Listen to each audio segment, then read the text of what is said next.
¿Y si en solo 30 días pudieras convertirte en alguien que ni tú mismo reconoces, pero en el mejor sentido? Este libro no te promete magia, te promete cambio real, mental, emocional y espiritual. Aquí aprenderás a romper tus patrones, a sanar tus miedos y a despertar el poder de tu mente para crear la vida que deseas. ¿Estás listo para dejar atrás al viejo tú y conocer a la versión que siempre estuvo esperando por ti? Transforma tu vida en 30 días y conviértete en una versión irreconocible de ti mismo, inspirado en las enseñanzas de Joe Dispenza, Joseph Murphy y Napoleon Hill. Capítulo 1. El punto donde decides cambiar. Hay un momento en la vida en el que algo dentro de ti se rompe. No es un grito ni un drama, es apenas un silencio que te pesa en el pecho. Un día despiertas y sientes que ya no puedes seguir igual, que todo lo que antes te servía ahora te deja vacío. No sabes si fue una palabra, una pérdida, un cansancio acumulado o simplemente el peso de los años, pero algo se quiebra. Y aunque nadie lo note, tú lo sabes, lo sientes. Ese es el punto donde empieza todo cambio, cuando lo viejo deja de doler solo y comienza a cansar, cuando ya no buscas huir, sino entender.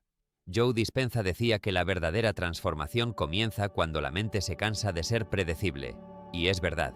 Llega un momento en que vivir en automático se vuelve insoportable. Te despiertas, revisas el teléfono, tomas el mismo café, repites las mismas quejas, saludas con la misma sonrisa vacía.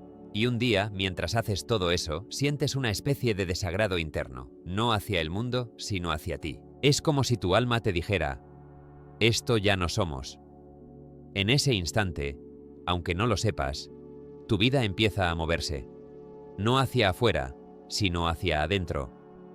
Porque el verdadero cambio no empieza con una decisión consciente, sino con un hartazgo espiritual.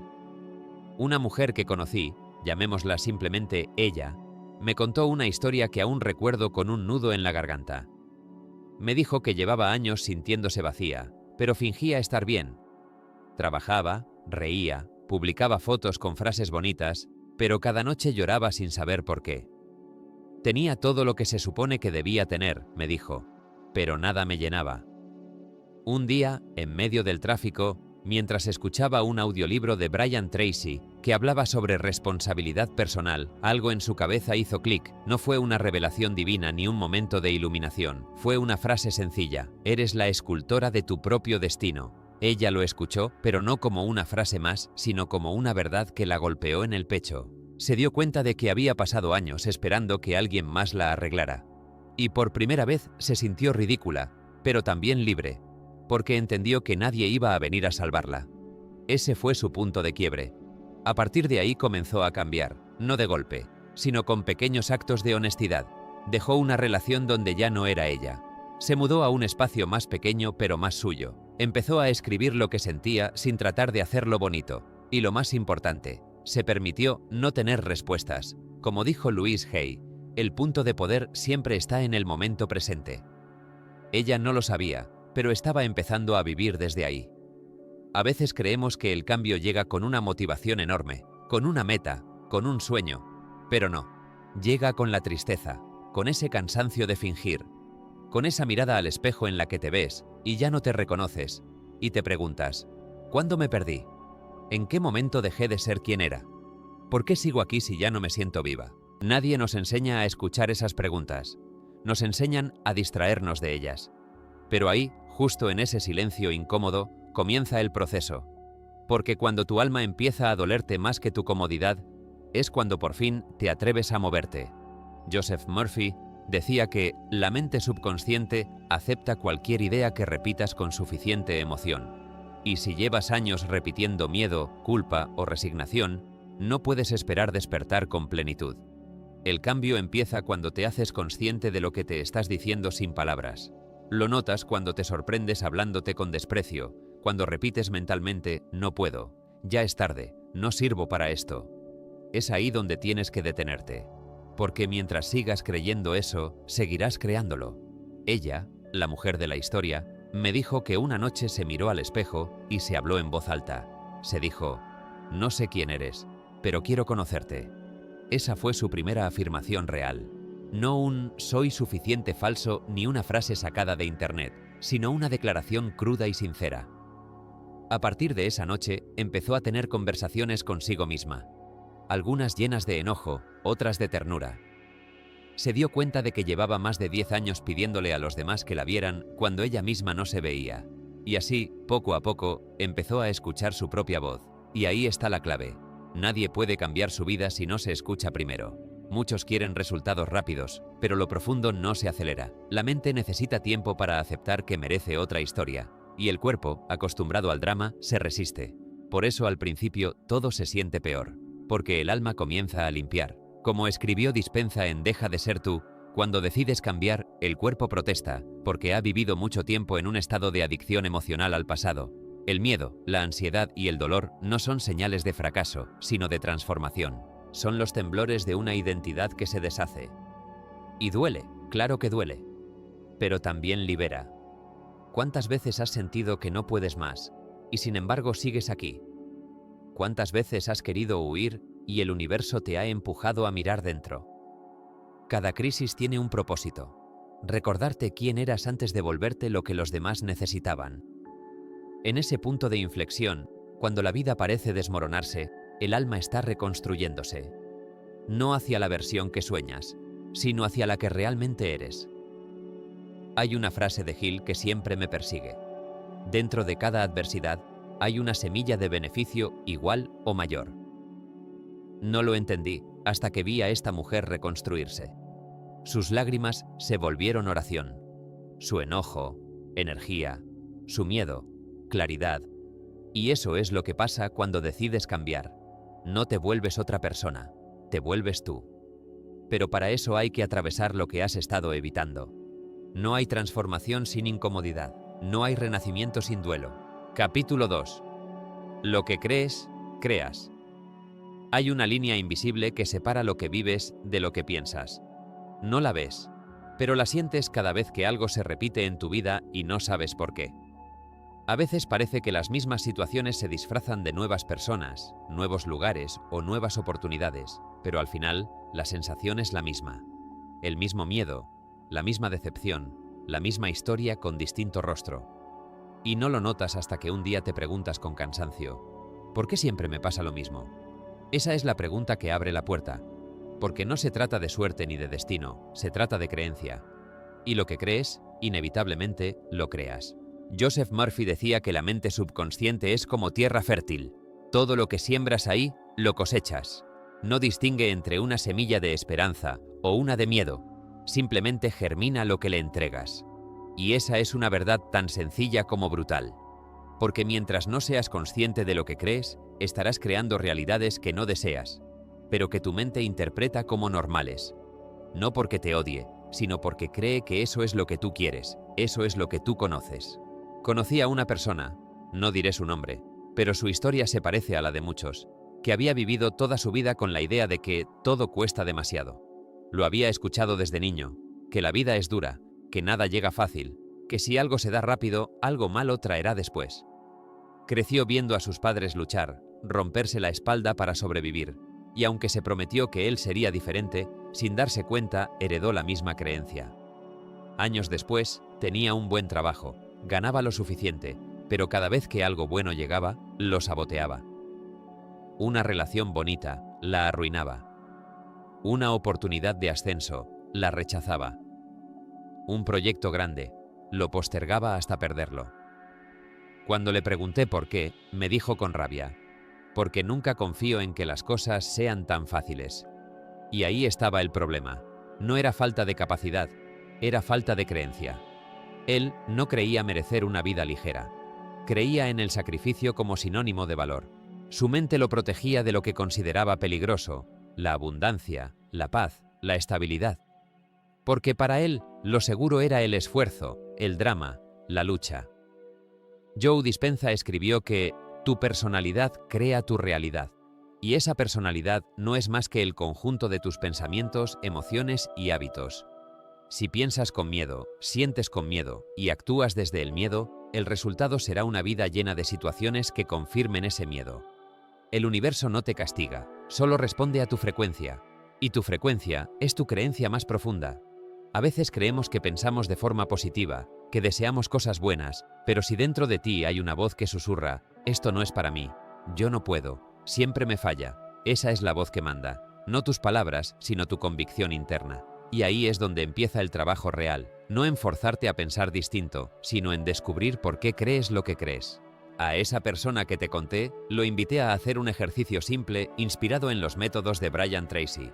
Escribir 10 veces seguidas una afirmación nueva cada mañana, pero sin mentirse. No soy millonario ni mi vida es perfecta, sino algo más honesto. Estoy aprendiendo a confiar en que la vida también puede ser buena conmigo.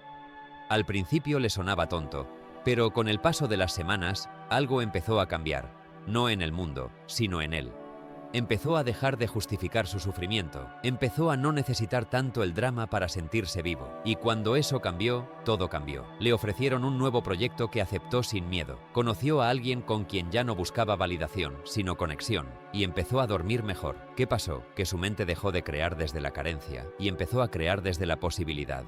Murphy lo explicaba así. El subconsciente es como un sirviente fiel. Hace lo que se le ordena, pero tú eres quien da las órdenes.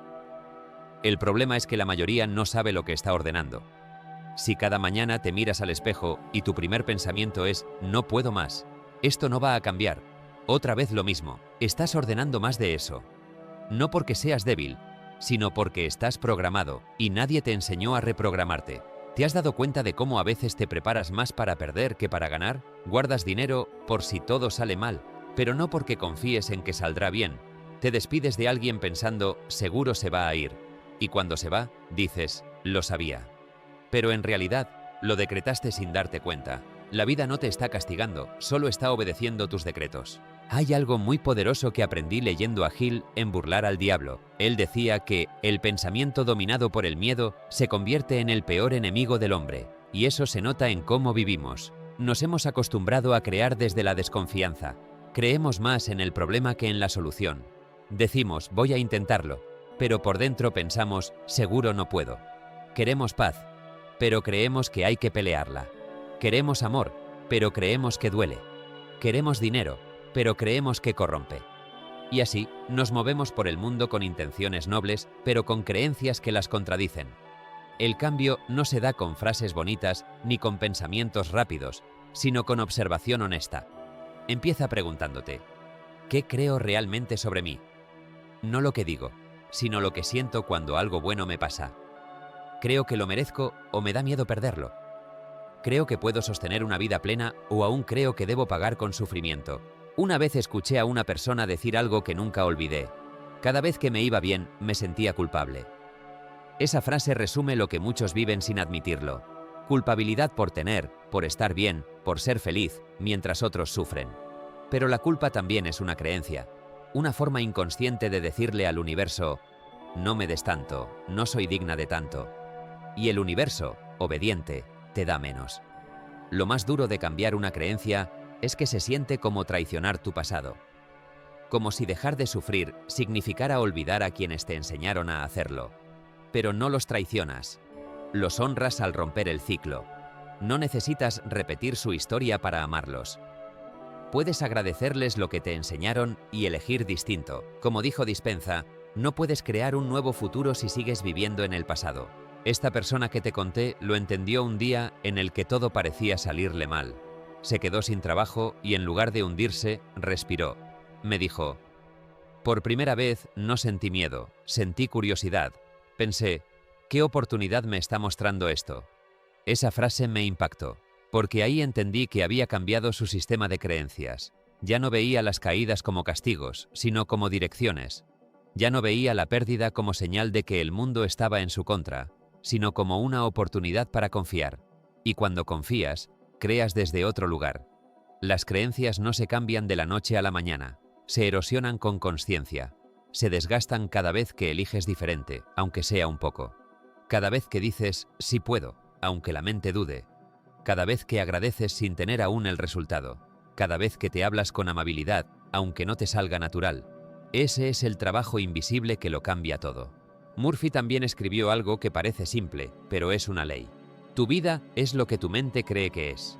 No lo que deseas, no lo que imaginas, sino lo que crees profundamente. Por eso es tan importante examinar tus pensamientos. Si crees que el mundo es hostil, vivirás a la defensiva.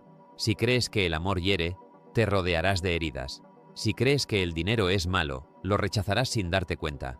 Pero si crees que mereces, que puedes, que es posible, empezarás a ver señales de eso. No porque el mundo cambie, sino porque tú cambias la manera en que lo observas. Ella, la mujer del capítulo anterior, también pasó por ese proceso. Un día me escribió diciéndome que había dejado de esperar milagros y había empezado a actuar como si ya viviera uno. Había cambiado su manera de hablar. Donde antes decía ojalá, ahora decía va a pasar. Donde antes decía no tengo, ahora decía estoy construyendo. Y me dijo algo hermoso. No fue magia, fue lógica emocional. Me traté como si ya fuera la versión que deseaba y empecé a convertirme en ella. Esa es la esencia de todo. La mente no distingue entre una experiencia real y una imaginada con emoción. Si logras sentir que ya lo tienes, tu cuerpo se alinea, tu energía cambia y el universo responde. A veces, cuando alguien me dice que no cree en esto, sonrío. No hace falta creer en la ley para que funcione, igual que no necesitas entender la electricidad para encender una bombilla. Tus creencias ya están creando, quieras o no. La diferencia está en si lo haces de manera consciente o no. Y es curioso, porque todos tenemos pruebas. Piensa en alguna etapa de tu vida en la que estuviste muy enfocado en algo, ya fuera un miedo o un deseo, y cómo las circunstancias parecían confirmarlo. Cuando temías perder a alguien, todo lo que hacías lo empujaba a irse. Cuando estabas emocionado por un proyecto, todo parecía fluir. No era coincidencia, era coherencia vibracional. Capítulo 3. La emoción que te encadena. Hay emociones que no se van, solo aprenden a esconderse. Se disfrazan de calma, de sarcasmo, de indiferencia. Pero están ahí, respirando detrás de cada palabra, filtrándose en cada decisión, susurrándote cosas que ya no sabes distinguir si son verdad o miedo. No las notas cuando estás ocupado, pero aparecen en los silencios, en los domingos por la tarde, en esa sensación de vacío que no puedes explicar. Son esas emociones las que te atan a un pasado que ya no existe, pero que tu cuerpo todavía vive como si estuviera ocurriendo. Joe Dispenza decía que el cuerpo se convierte en la mente cuando una emoción se repite lo suficiente. Y es cierto, puedes cambiar de ciudad, de pareja, de trabajo, de ropa, pero si no cambias la emoción que gobierna tu cuerpo, seguirás sintiendo lo mismo aunque todo sea distinto. Porque no estás viviendo el presente, estás recordando tu dolor. Una persona que conocí, llamémosla ella, me contaba que llevaba años cargando un enojo que no entendía. Decía que se sentía irritada por todo, por el ruido, por la gente, por su propio reflejo en el espejo. Todo la molestaba, incluso la felicidad de otros. Y aunque intentaba controlarlo, bastaba una palabra para que explotara. Un día, durante una conversación, se detuvo y dijo en voz baja: «Creo que no estoy enojada con los demás. Estoy enojada conmigo por haber permitido tanto». Esa frase la desarmó. Lloró en silencio, no por el pasado, sino por darse cuenta de cuánto tiempo había vivido sin perdonarse. Su cuerpo, que llevaba años en modo defensa, había convertido el enojo en identidad. No era que quisiera vivir así, es que ya no sabía cómo no hacerlo. Y ahí está el punto. Cuando una emoción se vuelve rutina, deja de sentirse como una emoción y se vuelve quien eres. Si durante años has sentido tristeza, el cuerpo empieza a necesitarla para sentirse tú. Si has vivido desde el miedo, tu mente buscará inconscientemente situaciones que lo justifiquen, solo para mantener la coherencia con tu historia.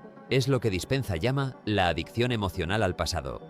No es que ames tu dolor, es que te es familiar. Y lo familiar, aunque duela, da una falsa sensación de control. Joseph Murphy escribió que el subconsciente es movido por la emoción, no por la razón. Por eso, aunque sepas que algo te hace mal, no puedes soltarlo fácilmente, porque no se trata de lógica, se trata de energía atrapada. No basta con decir «ya lo superé» si tu cuerpo aún tiembla cuando algo te lo recuerda. No basta con decir «ya perdoné» si cada vez que lo piensas, tu pecho se endurece. El perdón real no sucede en la mente, sucede cuando el cuerpo deja de reaccionar. Ella empezó a hacer un ejercicio simple. Cada vez que sentía ese enojo, no lo reprimía ni lo justificaba, simplemente lo observaba. Decía en voz alta: «Esto es solo una emoción que aprendí, no soy yo». Al principio no le creía, pero lo repetía igual. Con el tiempo, algo comenzó a cambiar. Un día, cuando alguien la ofendió, se dio cuenta de que no sintió el impulso de atacar. Solo respiró y pensó: «Ya no quiero vivir desde esto». Ese instante, tan pequeño, fue una liberación. No porque la emoción desapareciera, sino porque dejó de gobernarla. Hay emociones que parecen protegerte, pero en realidad te aíslan. El miedo te dice, no te arriesgues, y crees que te cuida, pero lo que hace es encerrarte. La culpa te susurra, no mereces, y te convence de conformarte. La tristeza te dice, ya nada tiene sentido, y te adormece para que no sientas el dolor del cambio. Pero si las observas sin miedo, descubrirás que todas buscan lo mismo, ser vistas. Ninguna emoción sana en la oscuridad. Todas se liberan cuando las miras con compasión, no con juicio. Hay una frase de Wayne Dyer que me gusta mucho. No puedes entrar a un nuevo capítulo de tu vida si sigues releyendo el anterior. Pero eso no solo aplica a los pensamientos, sino a las emociones. ¿Cuántas veces repites la misma discusión mental, la misma herida, la misma sensación de vacío? Cada vez que lo haces, refuerzas el circuito que te mantiene atrapado. Y mientras tu mente repite la historia, tu cuerpo reproduce la química. Es por eso que puedes hablar de un viejo dolor y tu garganta se aprieta como si acabara de pasar, porque para tu cuerpo sigue pasando. Una vez, un hombre me dijo algo que me marcó. No sé por qué sigo atrayendo personas que me hacen sentir invisible. Cuando le pregunté cómo se trataba a sí mismo, se quedó en silencio. Después de un rato dijo, creo que yo también me ignoro. Ahí estaba todo. La emoción que lo encadenaba no era el abandono de los demás, era su propio abandono. Había normalizado no escucharse, no cuidarse, no validarse. Entonces, el universo, obediente, le mostraba afuera lo que él creía dentro. No por castigo, sino por coherencia. Y eso nos pasa a todos. No atraemos lo que queremos, atraemos lo que sentimos. Si tu emoción dominante es la carencia, vivirás experiencias que confirmen la falta. Si tu emoción es la desconfianza, atraerás pruebas de que no se puede confiar. No porque la vida sea cruel, sino porque la mente busca confirmación de su versión del mundo. Cambiar esa emoción es como aprender a respirar distinto. Al principio duele, cuesta, se siente raro, pero después se vuelve natural. La mayoría no quiere mirar su dolor porque cree que si lo hace, se hundirá. Pero lo que nos hunde no es sentir, es reprimir. Lo que no se siente se pudre dentro y se manifiesta en cansancio, ansiedad, enfermedad. Como decía Louise Hay, el cuerpo grita lo que la mente calla. Y cuando ignoras tus emociones, el cuerpo se vuelve el traductor. El estómago tenso de tanto callar, la espalda pesada de tanto cargar, la garganta cerrada de tanto fingir. No son síntomas aislados, son mensajes. El alma no habla con palabras, habla con sensaciones. Ella, la del principio, empezó a tener ataques de ansiedad cada vez que iba al trabajo. No entendía por qué, si el trabajo le iba bien, hasta que un día, mientras lloraba sin razón aparente, recordó cómo se había sentido cada vez que su padre la obligaba a aguantarse y a ser fuerte. Había aprendido que expresar su tristeza era debilidad. Su ansiedad no era miedo al trabajo, era su cuerpo pidiendo permiso para sentir. En ese momento lo entendió, y aunque no sanó de un día para otro, empezó a llorar sin culpa. Llorar fue su primer acto de libertad. El cuerpo tiene memoria. Cuando algo te lastima y no lo procesas, el cuerpo guarda la emoción como un archivo pendiente. Cada vez que una situación parecida aparece, ese archivo se abre. Por eso reaccionas con tanta intensidad ante cosas pequeñas. No estás reaccionando al presente, estás defendiendo al pasado. Pero cuando reconoces eso, puedes elegir distinto. Puedes decirle al cuerpo, ya no estamos ahí, ya no necesitamos esto. Y poco a poco, la energía atrapada empieza a liberarse.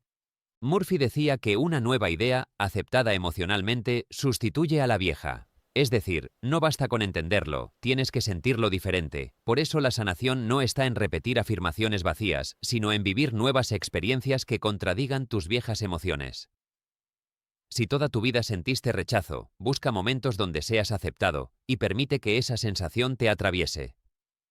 Si toda tu vida viviste desde el miedo, haz algo pequeño que te demuestre que el peligro no siempre está ahí.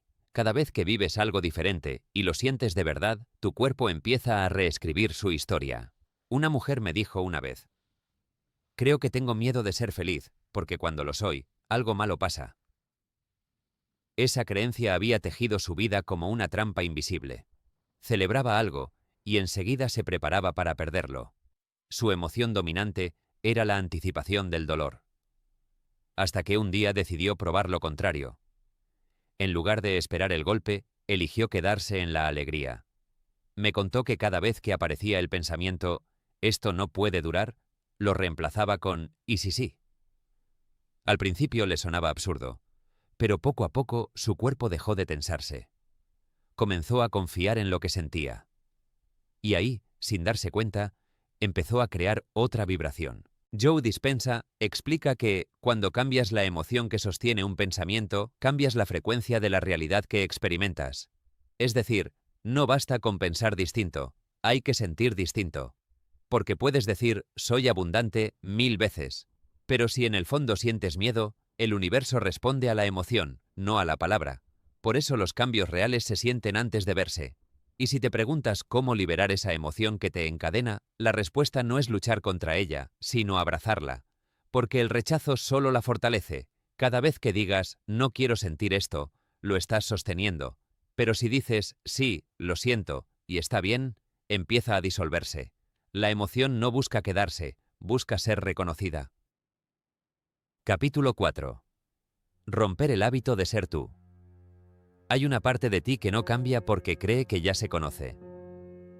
Esa parte repite los mismos pensamientos, siente las mismas emociones, reacciona de la misma forma ante los mismos estímulos, y lo llama yo. Pero, ¿qué pasaría si ese yo fuera solo una costumbre? Una versión tuya creada para sobrevivir, no para vivir. Joe Dispenza dice que, cada vez que recuerdas quién eres, te estás programando para seguir siendo el mismo. Y si lo piensas, tiene sentido. La mente se aferra a la identidad que conoce, incluso si esa identidad está llena de dolor. Es como un traje viejo, incómodo, pero que no te atreves a soltar porque no sabes quién serías sin él. Romper el hábito de ser tú no es volverte otra persona de la noche a la mañana. Es dejar de actuar desde la misma historia emocional una y otra vez. Es mirar tu vida y atreverte a decir, ya no quiero seguir repitiéndome. Pero claro, ahí aparece el miedo. Porque si sueltas lo que conoces, aunque duela, ¿qué queda? Queda el vacío. Y ese vacío asusta, porque no hay referencias, no hay certezas, no hay pasado que lo sostenga. Por eso muchas personas prefieren seguir igual, porque el dolor conocido parece más seguro que la posibilidad desconocida. Conocí a alguien, llamémoslo simplemente él, que vivía atrapado en ese hábito. Era alguien brillante, pero lleno de inseguridades. Tenía éxito en su trabajo, pero siempre encontraba algo para sentirse insuficiente. Si alguien lo felicitaba, lo minimizaba. Si algo le salía bien, enseguida buscaba en qué podía fallar. Me dijo un día, no sé vivir sin sentirme culpable, es lo único que me mantiene en movimiento. Esa frase lo resumía todo. Su motor no era el amor propio, era la culpa. Había aprendido a necesitarla para sentirse productivo, como si solo mereciera descanso cuando se sentía mal, y cada vez que intentaba cambiar, el cuerpo lo traicionaba. Ansiedad, insomnio, pensamientos repetitivos. Es que no sé cómo no ser así, me decía con los ojos cansados. Y ese es el problema. Nos acostumbramos tanto a nuestra versión herida que cuando intentamos salir de ella, el cuerpo entra en pánico. Porque el cerebro no distingue entre lo familiar y lo seguro. Lo familiar es lo seguro. Si has vivido años en la tristeza, el bienestar te resulta sospechoso. Si tu historia ha sido la lucha, la calma te parece una trampa. Por eso, cuando empiezas a sanar, lo primero que aparece no es la paz, sino la incomodidad. Y ahí es donde la mayoría se rinde, creyendo que el cambio no está funcionando. Pero en realidad, es la prueba de que está funcionando. Joe Dispenza lo explica así. Para crear un nuevo yo, tienes que dejar atrás la biología del antiguo yo. Eso significa que tu cuerpo tiene que desaprender las emociones con las que se identificó. Y ese proceso duele, no porque estés fallando, sino porque estás dejando morir a una parte de ti que fue tu refugio. Él, el hombre del que te hablé, decidió empezar poco a poco. Cada vez que sentía culpa, en lugar de castigarla, la observaba. Se preguntaba, ¿de verdad hice algo malo o solo estoy sintiendo que no merezco estar tranquilo? Esa pregunta lo desarmaba, porque descubrió que la mayoría de sus culpas no venían de acciones reales, sino de creencias heredadas, que descansar era flojera, que disfrutar era egoísmo, que equivocarse era fracaso. Y empezó a darse permiso para desobedecer esos pensamientos.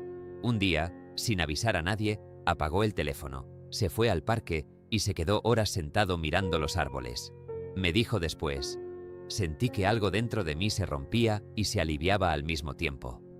Era su mente soltando el hábito del control. Romper el hábito de ser tú no es eliminar tu pasado, es dejar de vivir como si siguiera pasando. No puedes escribir una nueva historia si sigues leyendo la misma página cada mañana. Y sin embargo, eso hacemos. Recordamos los mismos dolores, nos decimos las mismas frases, sentimos las mismas emociones y esperamos resultados distintos. Es como mirar una película vieja y esperar un final nuevo. Brian Tracy decía que tu vida cambia cuando decides cambiar la imagen que tienes de ti mismo. Pero no puedes cambiar esa imagen solo con pensamiento. Tienes que cambiar la emoción que la sostiene. Si piensas que no vales y sientes vergüenza, cada decisión que tomes nacerá desde esa emoción. Entonces, aunque logres algo bueno, tu mente buscará sabotearlo para confirmar su versión de ti.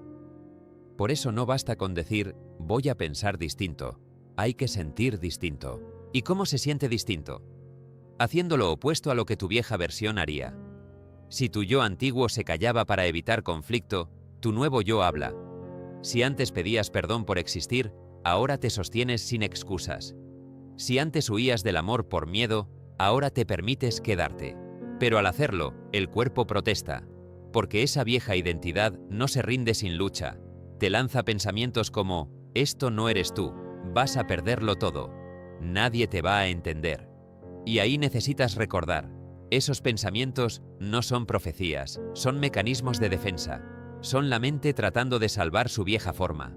Murphy decía que la fe no es creer sin razón, es sentir la verdad de lo que todavía no ves. Y eso aplica aquí. Tienes que sentir el nuevo tú antes de verlo. No esperar a tener resultados para creer que cambiaste, sino creer que cambiaste para que lleguen los resultados. Pero no como afirmación vacía, sino como una práctica diaria de coherencia. Él, aquel hombre, lo hizo de la manera más simple. Cada mañana, antes de mirar el celular, se decía, hoy no voy a reaccionar como antes. No lo decía con expectativa, lo decía con calma. A veces fallaba, otras no. Pero poco a poco, comenzó a darse cuenta de algo. Ya no se levantaba con ansiedad. Ya no necesitaba la culpa para moverse. Y un día me escribió un mensaje corto, pero profundo. Por fin no me siento extraño en mi propia vida. Eso es romper el hábito de ser tú. No volverte alguien nuevo, sino regresar a quien eras antes de aprender a temerte. La mente tiene una forma curiosa de protegernos. Cuando siente que estamos cambiando, activa pensamientos negativos para hacernos regresar al terreno conocido.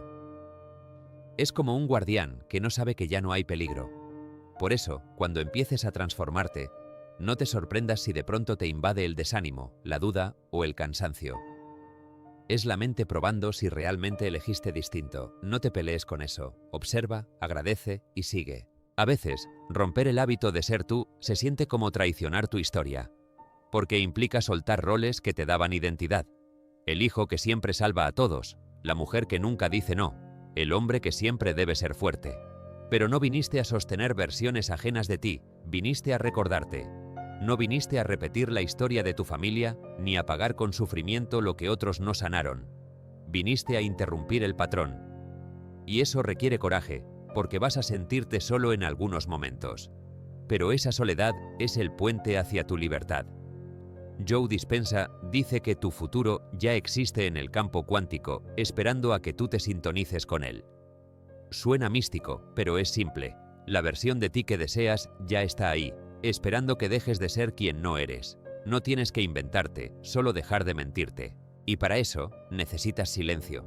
No el silencio externo, sino ese en el que puedes escucharte sin ruido. Porque ahí es donde aparece la verdad. Cuando apagas el mundo y te das cuenta de lo que realmente sientes. El silencio es incómodo al principio porque te deja sin distracciones. Pero después se vuelve hogar. Es ahí donde el nuevo tú empieza a respirar. Recuerdo que él me dijo un día, pensaba que cambiar era dejar de ser quien era, pero descubrí que era todo lo contrario. Cambiar fue dejar de ser quien fingía. Esa frase me quedó grabada, porque es la esencia de este proceso. No estás tratando de convertirte en alguien mejor, estás recordando al que siempre fuiste cuando no tenías miedo. Y sí, vas a tropezar con tu vieja versión muchas veces, vas a caer en pensamientos que ya habías superado, vas a reaccionar como antes, vas a dudar de ti. Pero eso no es retroceso, es práctica. Cada vez que te observas sin juzgarte, estás debilitando el viejo programa. Cada vez que eliges conscientemente, estás construyendo el nuevo. No te exijas hacerlo perfecto. No se trata de eliminar tus sombras, sino de dejar de identificarlas como tú. Puedes tener miedo y avanzar igual. Puedes sentir tristeza y seguir eligiendo la vida.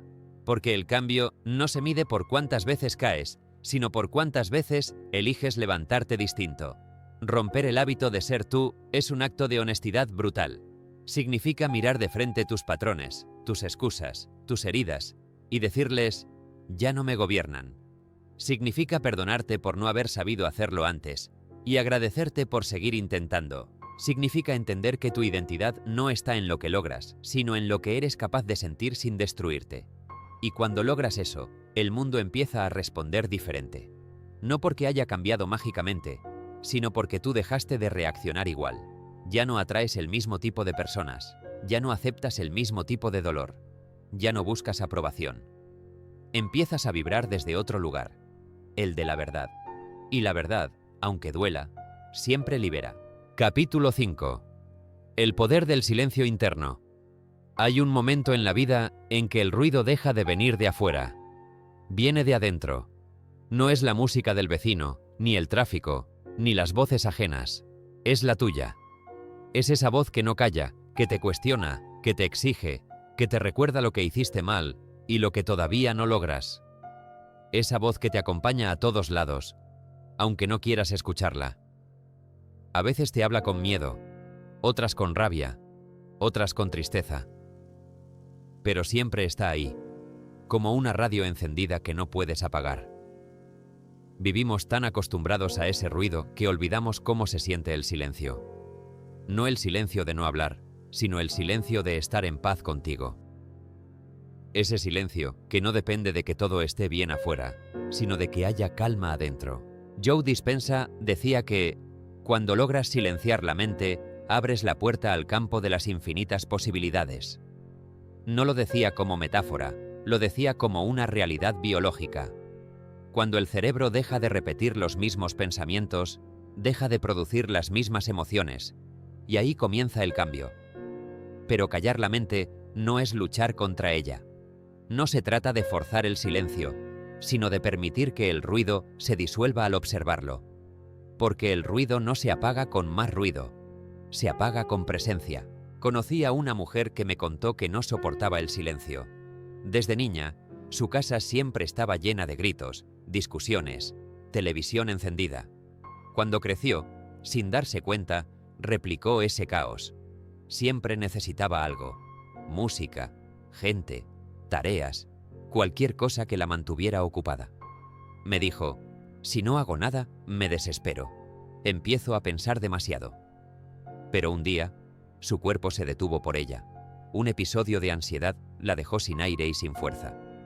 No tuvo otra opción que quedarse quieta. En esos minutos eternos, sola, sin distracciones, se enfrentó a algo que nunca había conocido: el sonido de su propia mente.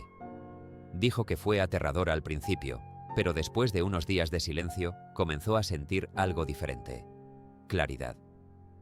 Entendió que había confundido el movimiento con la vida, que no necesitaba llenar cada espacio para sentirse viva, sino aprender a escucharse. El silencio interno no se trata de aislarte del mundo, sino de dejar de reaccionar al mundo. Es encontrar ese punto dentro de ti donde nada externo puede alterar lo que eres, donde dejas de necesitar tener la razón, de convencer, de defenderte. Porque cuando te conoces, ya no necesitas demostrar nada, y ese conocimiento no llega de los libros ni de las palabras, llega del silencio. Wayne Dyer decía que Dios habla en el silencio del alma. Y es cierto, no puedes escuchar la guía, la intuición, la respuesta, si tu mente no se calla. Pero no es fácil, lo sé. La mente tiene miedo al silencio porque en él se revela lo que ha estado escondiendo. Por eso, cuando intentas meditar, pensar menos o simplemente quedarte quieto, surgen pensamientos más fuertes, culpas, recuerdos, preocupaciones. No es que estés fallando, es que estás limpiando. Es como si el silencio sacara a la superficie todo lo que antes estaba enterrado bajo el ruido. La mayoría huye en ese punto, creyendo que no puede. Pero si te quedas, si aguantas un poco más, empiezas a descubrir algo. Detrás del ruido hay una voz más suave. Una que no te grita, que no te juzga, que solo observa. Esa es tu conciencia. Esa mujer que te mencioné empezó a practicar algo muy simple. Cada vez que su mente se llenaba de ruido, en lugar de distraerse, se sentaba y respiraba. Solo eso. Me dijo. Al principio era insoportable, sentía que me iba a volver loca, pero después de unos días empecé a notar algo curioso. La voz que me criticaba empezó a perder fuerza. Era como si se cansara de hablar sola. Eso es el silencio interno, cuando el diálogo mental deja de tener poder porque tú dejas de responderle. Nos pasamos la vida intentando resolver la mente desde la mente, y eso es como tratar de apagar el fuego con gasolina. La mente no se controla, se comprende. Y para comprenderla, tienes que observarla sin ser parte de ella. El silencio interno es esa distancia que tomas entre tú y tus pensamientos. Es cuando los ves pasar como nubes, sin agarrarte de ninguno, porque cuando los dejas pasar, se disuelven. Brian Tracy decía que tu mente no puede estar enfocada en dos cosas al mismo tiempo. O está en el problema o está en la solución. Y eso también aplica para la paz. No puedes estar en calma si estás discutiendo con tu propio ruido. La mente necesita dirección. Si no se la das, te llevará de vuelta a lo conocido, la preocupación, el drama, la culpa. Pero si le enseñas a descansar, ella aprende. Hay personas que dicen, no puedo meditar, no puedo callar mi mente, pero el silencio interno no es una técnica, es un hábito, es el resultado de miles de pequeños momentos donde eliges no reaccionar, cuando alguien te ofende y decides no responder, cuando sientes ansiedad y eliges respirar, cuando la vida se pone ruidosa y tú eliges observar en vez de pelear. Cada una de esas elecciones es una semilla de silencio. Una vez, alguien me dijo, tengo tanto ruido dentro que ni siquiera sé qué pienso en realidad. Y es que ese es el problema del ruido. No te deja escucharte. Vives reaccionando a impulsos, emociones, opiniones ajenas. Pierdes tu centro porque estás sintonizado con todo menos contigo. Pero cuando empiezas a callar, aunque sea por minutos al día, te das cuenta de algo. Lo que buscabas afuera siempre estuvo dentro.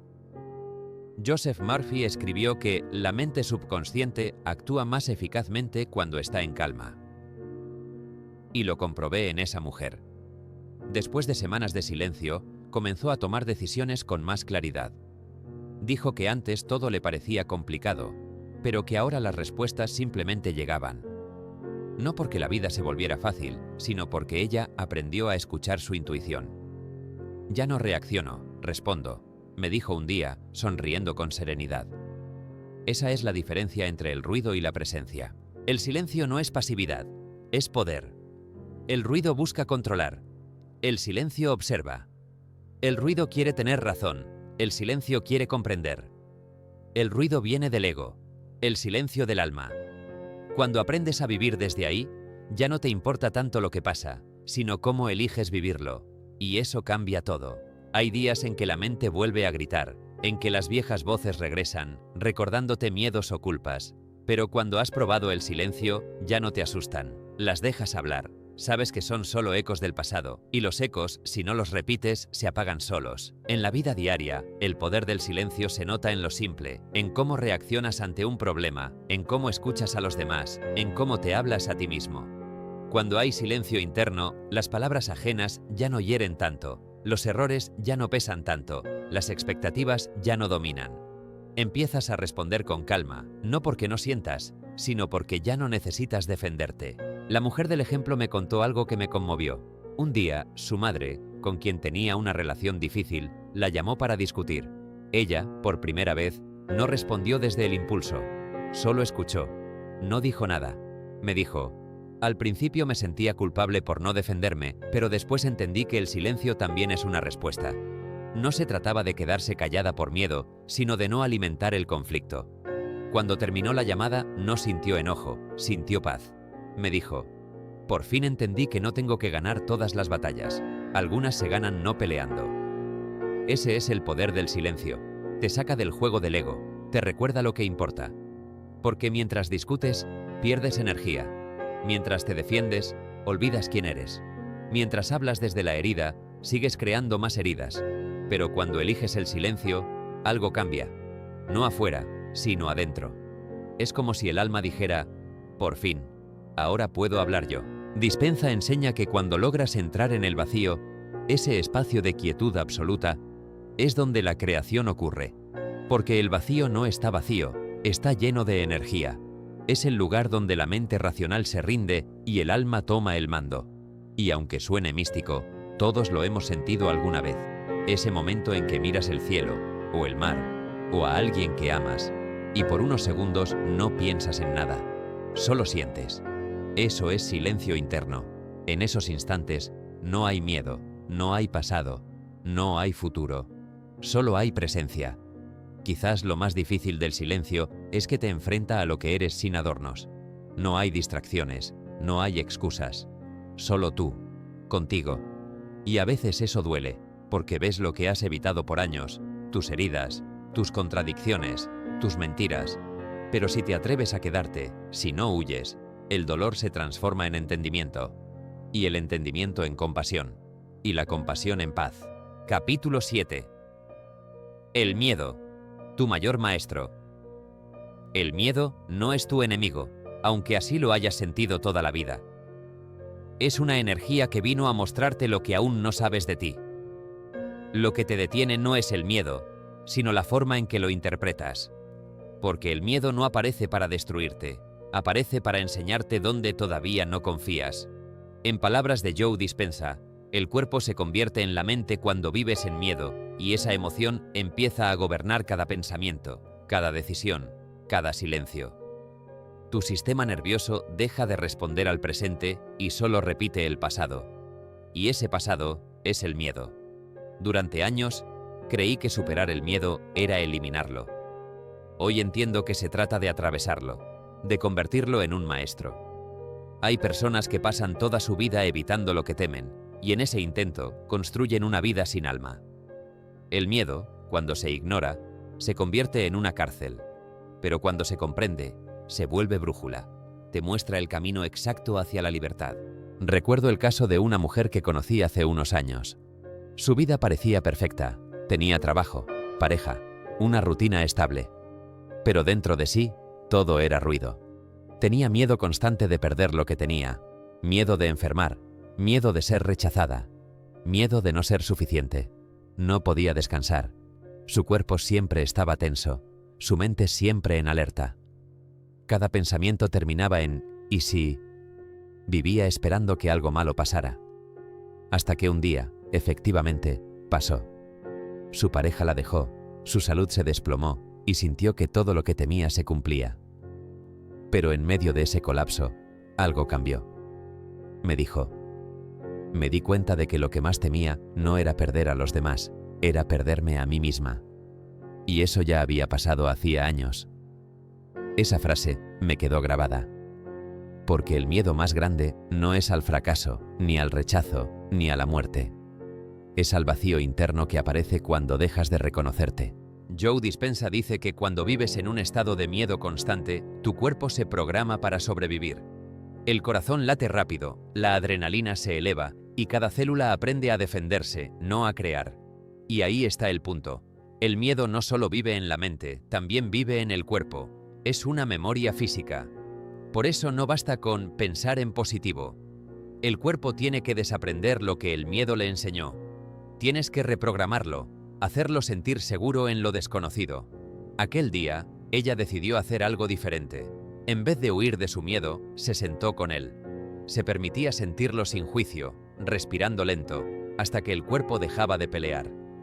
Me contó que al principio lloraba sin razón, luego temblaba, y después, silencio.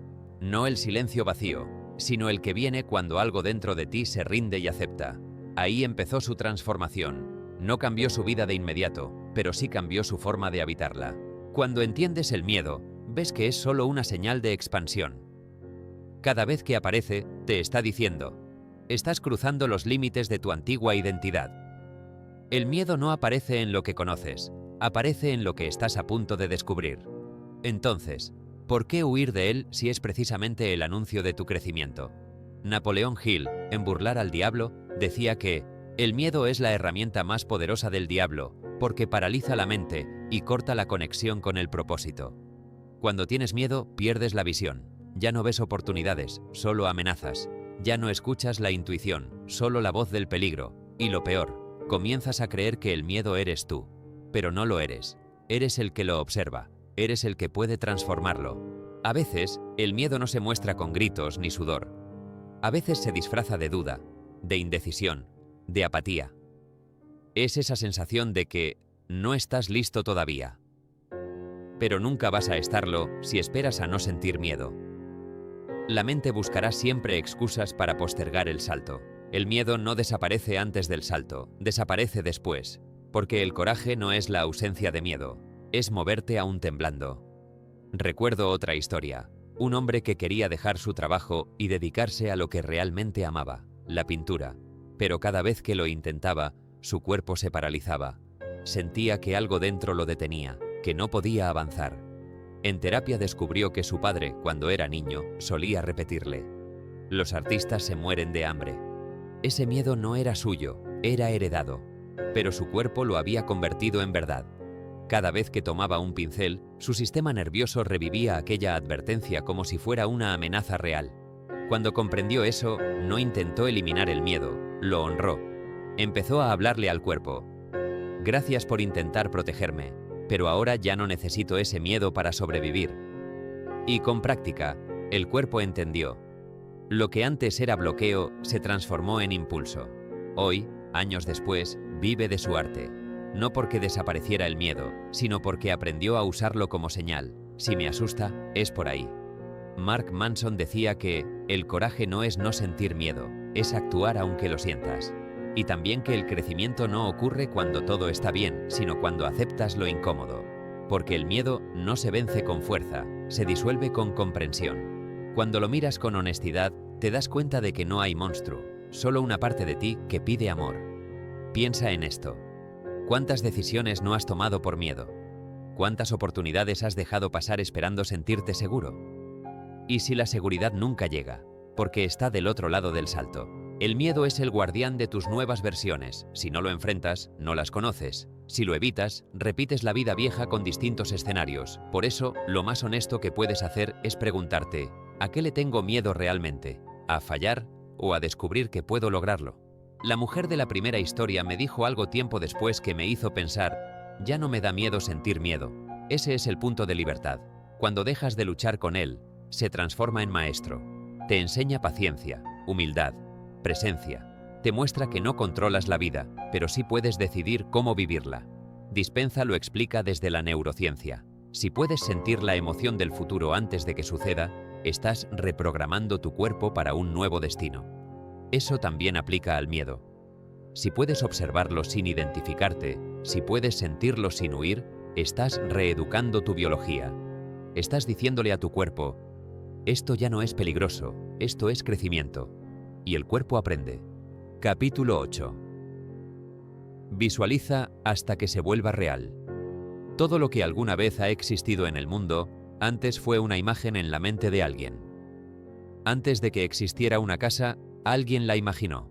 Antes de que existiera una canción, alguien la escuchó dentro de su cabeza. Antes de que tú tuvieras la vida que hoy tienes, la imaginaste, aunque no lo recuerdes. La imaginación es la semilla de toda creación, pero no se trata solo de soñar, sino de sentir. Joseph Murphy decía que la imaginación mezclada con la fe es el principio creador de todas las cosas. Y no se refería a una fe ciega, sino a esa certeza que nace cuando logras sentir algo como si ya fuera real, aunque todavía no lo veas. Visualizar no es un juego de fantasía, es una forma de entrenamiento. Le enseñas a tu mente y a tu cuerpo cómo debe sentirse el futuro que deseas, porque si tu cuerpo no lo cree, no lo crea. Si no puedes sentir la emoción de tu deseo cumplido, entonces tu mente no tiene referencia para manifestarlo. La emoción es el lenguaje que el universo entiende. Recuerdo a un hombre que conocí hace años. Había pasado por una separación dolorosa, una quiebra económica y una depresión profunda. Me decía: no puedo imaginar un futuro distinto. Cada vez que intento hacerlo, me viene a la cabeza todo lo que perdí. Esa frase me dolió porque era el retrato de muchos, el pasado convertido en filtro de toda posibilidad. Le propuse un ejercicio basado en lo que Joe Dispenza enseña. No pienses en lo que perdiste, piensa en cómo te gustaría sentirte si todo estuviera bien. No visualices el resultado, visualiza la emoción. Al principio le pareció absurdo. ¿De qué sirve imaginarme feliz si mi realidad no lo es?, me dijo. Pero con el tiempo entendió que ese era precisamente el punto. El subconsciente no distingue entre una emoción real y una imaginada, solo registra lo que sientes repetidamente. Así que si cada día sientes carencia, miedo o frustración, tu cuerpo se programa para eso. Pero si aprendes a sentir gratitud, paz, entusiasmo, aunque sea por segundos, empiezas a construir una nueva biología. Tu cerebro empieza a crear nuevas conexiones, y esas conexiones cambian tu comportamiento, tus decisiones, tus vibraciones. Y eso, con el tiempo, cambia tu realidad. Durante semanas, este hombre se dedicó a visualizar 10 minutos cada mañana. Se imaginaba caminando tranquilo, sonriendo, sintiendo abundancia sin pensar en números, solo en la sensación de plenitud. Al principio, su cuerpo lo rechazaba. Tenía pensamientos como: esto es mentira, no puedo sentir algo que no tengo. Pero poco a poco, con constancia, el cuerpo comenzó a aceptar. Me dijo: un día, sin saber por qué, me desperté sintiéndome diferente. Nada había cambiado afuera, pero dentro de mí, sí, ya no tenía la sensación de estar atrapado. Y ahí está la clave. Visualizar no es engañarte, es reprogramarte. Es enseñarle al cuerpo a sentirse libre antes de serlo. Dispenza lo explica así: debes sentir la emoción del futuro antes de vivir la experiencia. Debes enseñar a tu cuerpo lo que tu mente ya ha comprendido. Porque el cuerpo vive en el pasado, y tu trabajo es llevarlo al presente del futuro que estás creando. La mayoría de las personas visualizan desde la carencia, imaginan lo que quieren mientras sienten que no lo tienen, y eso refuerza la distancia entre ellos y su deseo. Por eso no se cumple, porque su frecuencia emocional no coincide con la imagen. Si dices quiero amor pero lo sientes como ausencia, estás pidiendo más soledad. Si dices quiero dinero pero lo sientes con miedo, estás reforzando la escasez. El universo no responde a tus palabras, responde a tu vibración. Murphy explicaba que el sentimiento es el secreto. Lo que sientes se imprime en el subconsciente, y el subconsciente es el intermediario entre tú y la realidad. Si logras sentir lo que deseas como si ya fuera, la mente empieza a actuar como si ya lo tuviera. Y ahí, sin darte cuenta, tus decisiones se alinean con esa nueva identidad. Hay una escena que siempre uso como ejemplo. Imagina que estás a punto de irte de viaje. Aún no sales de casa, pero tu mente ya está allá. Sientes emoción, preparas tu ropa, visualizas el lugar. Todavía no lo ves, pero tu cuerpo ya lo vive. Esa es la misma energía que transforma tu vida cuando aprendes a aplicarla en todo. Visualizar es vivir por adelantado. El hombre del que te hablé empezó a notar pequeños cambios. Le ofrecieron un trabajo inesperado, conoció personas nuevas, empezó a atraer oportunidades. No fue suerte, fue coherencia. Su mente y su cuerpo empezaron a vibrar en la misma dirección, y el universo simplemente respondió. Me dijo algo que nunca olvido. Cuando cambié lo que sentía, cambió lo que veía, no al revés. A veces, cuando le hablo a la gente de visualizar, me dicen: pero eso no sirve, no puedo imaginar nada. Lo entiendo. Si llevas años viviendo desde la supervivencia, tu cerebro se ha vuelto adicto a la preocupación. Está entrenado para prever el peligro, no la posibilidad, pero eso también se entrena. Visualizar es como fortalecer un músculo que olvidaste usar. Al principio cuesta, pero con práctica se vuelve natural. Piensa en esto. ¿Qué pasaría si cada día dedicaras 5 minutos a sentirte como si ya hubieras logrado lo que deseas? No a pensarlo, sino a sentirlo. Cierra los ojos y pregúntate: ¿cómo respiraría mi cuerpo si ya estuviera en paz? ¿Cómo caminaría si supiera que todo está bien? ¿Qué energía emanaría si realmente confiara en mí? Si repites eso cada día, sin exigir resultados, algo dentro de ti cambia. Tu cuerpo deja de esperar miedo y empieza a esperar milagros. Una mujer que conocí en un taller de meditación me dijo algo hermoso. Al principio, visualizar me hacía llorar, porque sentía que no era posible para mí. Pero seguí haciéndolo hasta que un día, en medio de la práctica, ya no lloré. Sonreí. Por fin, mi cuerpo creyó. Esa sonrisa fue su milagro. Porque el milagro no fue lo que consiguió después, sino que por primera vez se sintió digna del futuro que deseaba.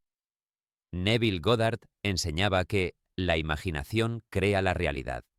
Y no lo decía como un poeta, sino como alguien que comprendía el poder del pensamiento sostenido con emoción. Decía también que tienes que asumir el sentimiento del deseo cumplido.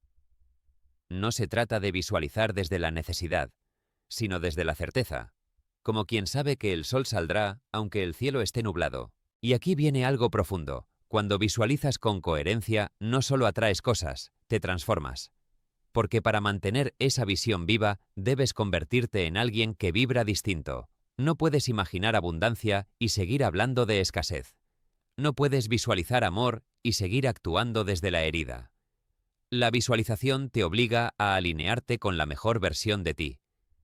Joe Dispenza lo llama la mente del futuro. Esa mente ya existe. Está ahí, esperando que te conectes con ella. Cada vez que cierras los ojos y te ves viviendo de una manera distinta, no estás fingiendo, estás visitando esa versión. Y cuanto más la visitas, más familiar se vuelve. Llega un punto en que el cuerpo la reconoce como su nueva realidad. Entonces, la línea entre imaginar y vivir se borra. Visualizar hasta que se vuelva real no significa esperar que el universo te lo entregue como un premio. Significa actuar, pensar, hablar y sentir desde ese lugar, aunque la evidencia diga lo contrario. Significa dejar de reaccionar al pasado y empezar a responder desde el futuro. Murphy decía que, cuando la mente consciente y la subconsciente se alinean, nada puede impedir que tu deseo se cumpla. Esa alineación es la meta de toda visualización. No es magia, es coherencia entre pensamiento, emoción y acción. Una pregunta que suelo hacerme y que tú también puedes hacerte es: ¿qué pasaría si ya estuviera viviendo la vida que deseo? ¿Cómo me movería? ¿Cómo hablaría? ¿Cómo me trataría? Y lo más importante, ¿qué dejaría de temer? Si puedes responder eso, ya sabes cómo debes sentirte. Visualizar no es escapar de la realidad, es reescribirla desde adentro. Es una conversación con el universo que dice: esto es lo que soy ahora. Y cuando lo sientes con tanta fuerza que tu cuerpo se lo cree, el universo no tiene opción, responde. Porque no estás pidiendo, estás declarando. El hombre del principio, el que no podía imaginar un futuro, un día me dijo: ya no visualizo para tener, visualizo para agradecer lo que sé que viene. Ese cambio lo hizo libre. Porque la visualización más poderosa no es la que busca resultados, sino la que despierta gratitud por lo inevitable. Y si algo quiero que recuerdes, es esto: el futuro no se crea cuando llega, se crea cuando lo imaginas con emoción real. Cada pensamiento sentido es una orden enviada al campo de posibilidades.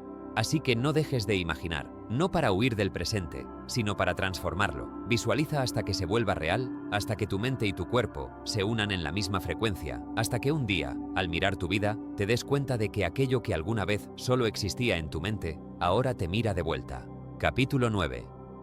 El lenguaje con el que hablas contigo. La voz más poderosa del universo no viene del cielo ni del exterior. Viene de dentro. Es esa voz que te acompaña desde que despiertas hasta que te duermes.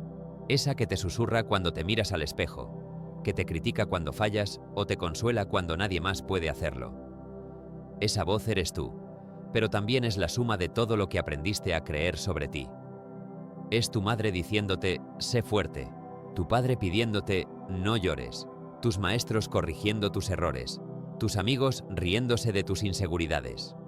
Todo eso se quedó en tu mente como un eco, y con el tiempo, ese eco se volvió tu propio lenguaje. El problema es que nadie nos enseña a hablar bien con nosotros mismos.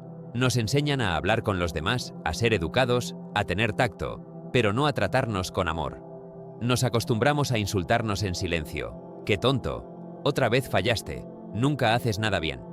Y esas frases, aunque parezcan pequeñas, tienen un peso enorme, porque cada palabra que te dices es una instrucción para tu subconsciente.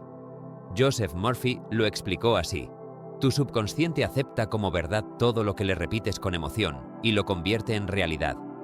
No cuestiona, no analiza, solo obedece. Conocí a una mujer que me decía que no entendía por qué su vida estaba llena de obstáculos. Trabajaba mucho, tenía metas claras, pero todo se le complicaba. Le pedí que, durante una semana, escribiera exactamente lo que se decía mentalmente cuando las cosas no salían como quería. Al final de la semana, me mostró su libreta. Estaba llena de frases como: esto siempre me pasa a mí, nunca voy a poder, todo me sale mal, soy un desastre. Se quedó mirándolas y se le llenaron los ojos de lágrimas. Dijo: no me había dado cuenta de cuánto daño me hago con lo que me digo. Esa fue su primera toma de conciencia. La mente, como decía Brian Tracy, es un sistema perfecto de obediencia. Si le repites "no puedo", te buscará pruebas de que no puedes. Si le repites "todo sale mal", no descansará hasta demostrarte que tienes razón. No porque la vida te odie, sino porque tu mente busca coherencia. Necesita confirmar lo que cree, y lo que cree depende del lenguaje que usas contigo. La mayoría de las personas se hablan con dureza, pensando que eso las motivará, pero el lenguaje agresivo no motiva, castiga, y cuando vives castigándote mentalmente, el cuerpo también se castiga, se enferma, se tensa, se apaga, porque tu cuerpo escucha todo lo que dices, incluso lo que no pronuncias. Wayne Dyer decía: habla contigo como si fueras alguien a quien amas, porque lo eres, pero nos cuesta hacerlo. Nos parece raro tratarnos con cariño, como si no lo mereciéramos. Ella, la mujer del ejemplo, empezó a practicar algo muy simple. Cada vez que se descubría hablándose mal, cambiaba la frase. Si decía "soy un desastre", la convertía en "estoy aprendiendo". Si pensaba "nunca voy a poder", lo transformaba en "todavía no lo he logrado, pero lo haré". Al principio se sentía falsa, como si mintiera. Pero con el tiempo empezó a creerlo. Su energía cambió, su cuerpo también. Dejó de enfermarse tanto, durmió mejor, y curiosamente, las cosas empezaron a fluir. No porque el universo la premiara, sino porque por primera vez su mente y su cuerpo dejaron de sabotearse. Joe Dispenza explica que tus pensamientos son el lenguaje de tu cerebro, pero tus emociones son el lenguaje de tu cuerpo. Si te hablas con miedo, tu cuerpo produce estrés. Si te hablas con fe, tu cuerpo produce coherencia. Y esa coherencia no se logra repitiendo frases vacías, sino sintiendo lo que dices. No se trata de afirmar "soy feliz" cuando estás roto, sino de hablarte con comprensión, de decirte "estoy pasando por esto, pero voy a salir adelante". Esa es la diferencia entre mentirte y acompañarte. La forma en que te hablas también define la forma en que otros te tratan, no porque lo digas en voz alta, sino porque lo proyectas. Cuando te hablas con respeto, tu energía cambia. Ya no atraes personas que te minimizan, porque ya no vibras en la frecuencia del maltrato. Es como si el universo entendiera: ya aprendió la lección, ahora puedo mandarle otra cosa. Hay algo que aprendí observando a muchas personas. Las palabras que más daño hacen no son las que te dicen, sino las que te dices justo después de escucharlas. Alguien puede llamarte inútil, pero si tú no lo crees, la palabra muere ahí. En cambio, si tú te lo repites en silencio, la palabra se vuelve sentencia. Por eso, el poder no está en lo que te dicen, sino en lo que eliges repetir. Murphy solía decir que las palabras son como semillas. Lo que siembras en tu mente, eso cosecharás en tu realidad. Entonces, ¿qué has estado sembrando últimamente? ¿Críticas o comprensión? ¿Culpa o paciencia? ¿Dureza o respeto? No se trata de hablarte bonito por obligación, sino de hablarte con verdad, sin destruirte. Piensa en cómo le hablas a alguien que quieres. Si esa persona comete un error, no le dices "eres un desastre", le dices "tranquilo, puedes hacerlo mejor". Entonces, ¿por qué contigo no? ¿Por qué eres más compasivo con los demás que contigo? No te das cuenta, pero esa falta de amabilidad hacia ti crea un tipo de fatiga interna. Te desgasta más que el trabajo, más que los problemas, porque vives peleando contigo. La mujer de la historia me dijo un día: he descubierto que mi mente no es cruel, solo está repitiendo lo que otros me dijeron. Y ahí entendió algo profundo. Que podía cambiar la voz, pero no si la callaba, sino si la reeducaba. Empezó a escribir frases nuevas cada mañana. No afirmaciones vacías, sino compromisos reales. Hoy me voy a escuchar sin juzgarme. Hoy voy a hablarme como le hablaría a un niño. Y poco a poco, su mente cambió de tono. Ya no era una enemiga, era una aliada. Joe Dispenza afirma que la verdadera transformación sucede cuando la mente y el cuerpo empiezan a creer en el mismo futuro.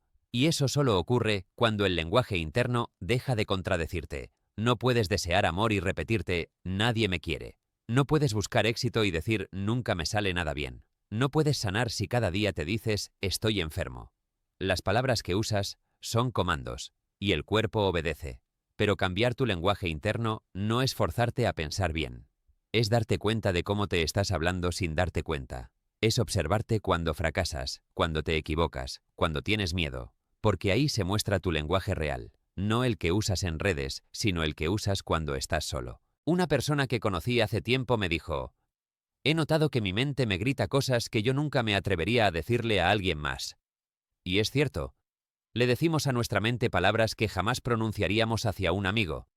Pero el cuerpo no sabe que estás bromeando. Cada palabra negativa genera química real. Por eso, hablarte con amor no es autoayuda barata, es biología aplicada. Es cuidar tu sistema nervioso, tu energía, tu mente. Imagina por un momento que tu mente es un niño que está aprendiendo a vivir. Si le gritas, se asusta. Si lo comparas, se bloquea. Pero si lo acompañas, confía. Tu mente es igual. No necesita exigencia, necesita guía.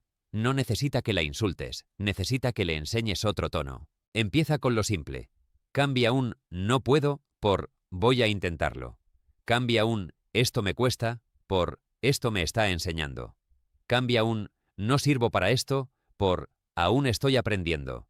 No son palabras mágicas, pero cambian la energía desde donde te hablas. Y esa energía, con el tiempo, cambia tu destino. La mujer del principio, después de meses de trabajar en su lenguaje interno, me dijo algo hermoso. Ya no me da miedo pensar. Antes, su mente era un campo de batalla. Ahora era un lugar de encuentro. Y eso se reflejó en todo. Su cuerpo dejó de estar en tensión. Su entorno cambió. Su voz se volvió más suave. Porque cuando sanas tu diálogo interno, el mundo empieza a responderte distinto. A veces creemos que los pensamientos negativos se van a ir con solo desearlo, pero no se van, se transforman cuando los miras y los corriges. Cuando te dices, entiendo por qué pienso así, pero ya no quiero hacerlo. Cada vez que cambias una palabra, cambias una célula, cambias una vibración. No lo ves de inmediato, pero tu cuerpo sí lo siente. Capítulo 10. El cuerpo grita lo que la mente calla. Hay cosas que el alma no puede decir con palabras, y por eso las dice a través del cuerpo. Cada dolor, cada tensión, cada síntoma extraño es una conversación pendiente. Pero estamos tan acostumbrados a vivir con prisa que ya no escuchamos. Tomamos una pastilla, seguimos el día y creemos que el cuerpo se curó. Pero no sanó, solo se calló un rato. Y lo que se calla, vuelve. Vuelve más fuerte, más profundo, más físico. Porque el cuerpo no miente. Puede disimular por un tiempo, pero tarde o temprano grita lo que la mente no se atrevió a decir. Louise Hay lo explicaba con una simpleza que desarma. Cada enfermedad tiene un origen emocional. El cuerpo no nos ataca, solo intenta comunicarse con nosotros. Y cuando la mente no escucha, el cuerpo levanta la voz. El dolor es una forma de atención, una súplica de conciencia. No siempre te enfermas por casualidad. A veces te enfermas porque no sabes cómo llorar, cómo soltar, cómo pedir ayuda. Conocí a una mujer que durante años tuvo migrañas constantes. Pasó por médicos, tratamientos, estudios. Nada. Todo salía normal.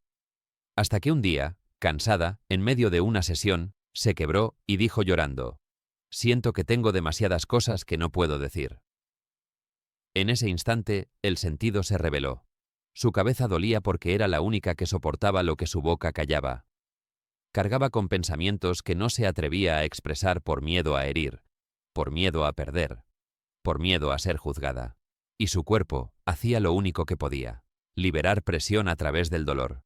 Esa noche me escribió y me dijo: «Por primera vez, no quise anestesiar el dolor, quise escucharlo». Empezó a observar cuándo aparecían las migrañas. Notó que siempre era después de callar algo importante, después de fingir calma cuando estaba molesta o de sonreír cuando quería gritar. Con el tiempo, entendió que no necesitaba curar su cabeza, necesitaba liberar su voz. Y cuando lo hizo, las migrañas desaparecieron. Eso es lo que hace el cuerpo, te protege. Pero a veces, en su intento de protegerte, se enferma. Porque cada emoción no expresada se guarda como una carga energética. El cuerpo no distingue entre una herida física y una emocional, responde igual, se tensa, se inflama, se defiende. Joe Dispenza dice que cada pensamiento genera una reacción química en el cuerpo y que, si repites ese pensamiento una y otra vez, el cuerpo se acostumbra a esa química. Es decir, si vives pensando en dolor, tu cuerpo aprende a producir dolor. Si vives pensando en culpa, tu cuerpo aprende a sentirse culpable. Y así, sin darnos cuenta, convertimos nuestras emociones en síntomas. Pero no hay nada más liberador que entender que el cuerpo no te traiciona, es tu aliado. Es el reflejo más honesto de tu inconsciente. Cuando lo miras con amor, no con miedo, empieza a mostrarte lo que realmente necesita. Tal vez no sea descanso físico, sino descanso emocional. Tal vez no necesite más medicina, sino una conversación pendiente contigo. Una vez, un hombre me contó que tenía problemas estomacales desde hacía años. Vivía con acidez, con dolores, con una sensación constante de peso en el abdomen. Le pregunté, ¿qué cosas no puedes digerir últimamente? Se quedó en silencio largo rato. Después, con voz quebrada, dijo, creo que no he podido digerir lo que me hicieron, ni lo que yo mismo permití. Y ahí estaba la raíz. Su cuerpo no estaba digiriendo comida, estaba digiriendo vida. Louise Hay tenía una frase para esto. El estómago representa la capacidad de asimilar las experiencias de la vida. Cuando no puedes hacerlo, tu cuerpo te lo muestra. No es castigo, es comunicación. Ese hombre empezó a escribir cada noche lo que le pesaba, lo que no podía decirle a nadie. Al principio lo hacía con rabia, luego con tristeza, hasta que un día escribió, ya entendí, no tengo que entender todo, solo soltarlo. Y ese día, su cuerpo comenzó a sanar. No fue magia, fue honestidad. El cuerpo guarda todo. Los abrazos que no diste, los gritos que te tragaste, las lágrimas que te prohibiste. Cada músculo tiene memoria.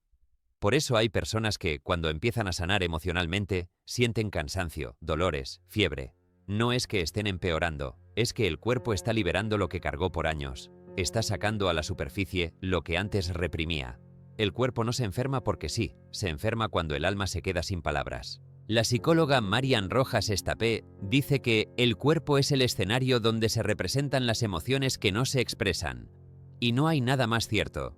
Piensa en la última vez que tuviste un dolor inexplicable, un nudo en la garganta, una presión en el pecho. ¿Qué estabas sintiendo en ese momento? ¿Qué no dijiste? ¿Qué tratabas de ignorar? El cuerpo no inventa. El cuerpo recuerda. Yo también lo aprendí a la fuerza. Hubo una época en la que cargaba más de lo que podía. Decía sí, a todo. Quería estar bien con todos. No sabía decir no. Hasta que mi espalda comenzó a doler. No un dolor leve, sino uno que me obligó a parar. Y ahí lo entendí. No me dolía la espalda. Me dolía el peso de sostener lo que no me correspondía. No era un problema físico, era emocional. El cuerpo me estaba diciendo, basta. Desde entonces empecé a hablar con mi cuerpo. Sí, a hablarle. Cuando me dolía algo, en lugar de quejarme, le preguntaba, ¿qué quieres decirme? Y siempre había una respuesta, no con palabras, sino con sensaciones. A veces la respuesta era descansar, otras, llorar, otras, cambiar de lugar, de entorno, de ritmo, y cada vez que obedecía, el dolor bajaba. Joe Dispenza explica que, cuando vives en un estado emocional sostenido, el cuerpo lo asume como su estado natural. Si vives en estrés, tu cuerpo se acostumbra al estrés. Si vives en enojo, el cuerpo se vuelve adicto a la adrenalina del enojo. Por eso, cuando intentas relajarte, te cuesta. No es que no puedas, es que tu cuerpo no lo recuerda. Pero el cuerpo se puede reeducar. Así como lo programaste para sobrevivir, puedes enseñarle a vivir. La mujer de las migrañas me dijo algo muy bonito cuando empezó a mejorar. Mi cuerpo no era mi enemigo. Era la parte más leal de mí. Me avisaba cuando yo me traicionaba. Esa frase la resume toda. Tu cuerpo te avisa. Cada vez que sientes cansancio, pesadez, ansiedad, es tu cuerpo diciéndote, algo no está alineado. Y eso también tiene que ver con la energía. La energía emocional que no se mueve se estanca. Y lo estancado, tarde o temprano, se pudre. No es una metáfora, es literal. Las emociones reprimidas generan desajustes químicos y esos desajustes se convierten en síntomas. Por eso la enfermedad no es el problema, es el aviso. Y si aprendes a leerlo, el cuerpo deja de necesitar gritarte. Pero para escucharlo, necesitas detenerte, dejar de huir, dejar de correr de ti. Nadie sana corriendo, se sana mirando, mirando el dolor sin resistencia, escuchando lo que intenta decir. Tal vez el dolor de cabeza no sea más que exceso de control. Tal vez el dolor de garganta sea lo que no dijiste. Tal vez la ansiedad sea el cuerpo queriendo moverse cuando tú lo retienes. Louise Hay enseñaba que podías cambiar tu cuerpo cambiando tu diálogo con él, que si cada mañana te mirabas al espejo y le decías «te amo» con sinceridad, el cuerpo empezaba a cooperar. Porque el cuerpo no necesita perfección, necesita cariño, no necesita exigencia, necesita presencia. Una persona que conocí tenía problemas en la piel. Le aparecían erupciones cada vez que estaba bajo presión. Me dijo «mi piel reacciona a todo». Y le respondí «tal vez tu piel no reacciona. Tal vez expresa». Empezó a trabajar en sus emociones, a poner límites, a llorar sin miedo. Y lo curioso fue que su piel empezó a mejorar. Porque la piel es el límite del cuerpo. Y cuando no sabes poner límites, el cuerpo los pone por ti. Tu cuerpo no solo te sostiene, también te traduce. Es tu traductor entre lo invisible y lo visible. Lo que la mente piensa, el cuerpo lo siente. Y lo que el alma calla, el cuerpo lo muestra. Esa es la manera en que la vida se asegura de que no te pierdas de ti. Pregúntate, ¿qué parte de tu cuerpo habla por ti? ¿Qué dolor regresa una y otra vez?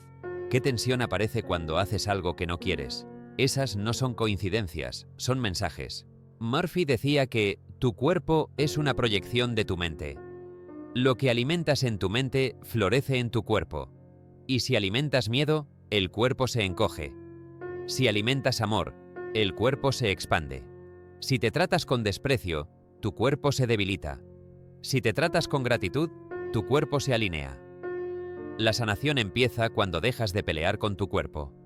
Cuando lo miras con compasión y le dices, gracias por avisarme. No hay cuerpo que no quiera sanar, solo mentes que no saben escucharlo, porque el cuerpo es sabio, pero la mente lo interrumpe. Capítulo 11. Desapego. La verdadera señal de fe. Hay una parte del camino espiritual que nadie te explica, y es esta. Después de pedir, después de visualizar, después de sanar, hay que soltar. Pero soltar no significa rendirse, significa confiar. Y eso es lo más difícil, porque la mente humana fue entrenada para controlar, no para creer. Nos enseñaron a esforzarnos, a insistir, a empujar, pero no a permitir. Y sin embargo, el universo solo puede actuar cuando tú te haces a un lado. El desapego es la prueba más silenciosa de la fe. Joe Dispenza decía que el momento en que decides rendirte es el momento en que el universo puede empezar a trabajar, porque mientras sigas queriendo controlar cada resultado, estás diciéndole a la vida que no confías en ella, y la vida, obediente, se queda quieta, esperando a que tú sueltes las riendas. El desapego no es no querer nada, es saber que lo que quieres ya es tuyo, y por eso no necesitas perseguirlo. Pero ese tipo de fe se construye en los vacíos. En los días donde no ves señales, en las noches donde todo parece perder sentido. Ahí es donde se prueba tu confianza. Porque es fácil creer cuando todo fluye, pero la fe real se mide cuando no pasa nada, y aún así sigues creyendo. Recuerdo a un hombre que conocí hace algunos años. Había intentado todo para que su negocio funcionara. Trabajaba día y noche, invertía tiempo, energía, dinero, pero nada prosperaba. Cada vez que algo avanzaba, algo se caía. «Siento que el universo me ignora», me dijo una vez, con frustración en la voz. Le pregunté, «¿Por qué haces tanto?». Me respondió, «Porque si no lo hago, nada va a cambiar». Y ahí estaba el error. Había confundido acción con fe. Le hablé del concepto que explica Napoleon Hill en Piense y hágase rico. La fe es el único antídoto contra el fracaso. Pero Hill no se refería a una fe pasiva, sino a una certeza interior, esa que no necesita evidencia para creer. Le propuse que, en lugar de hacer más, hiciera menos, que soltara, que dejara de actuar desde la desesperación y comenzara a actuar desde la confianza. Al principio se resistió, como todos, porque cuando toda tu vida has creído que el control te da seguridad, la idea de soltar parece una amenaza.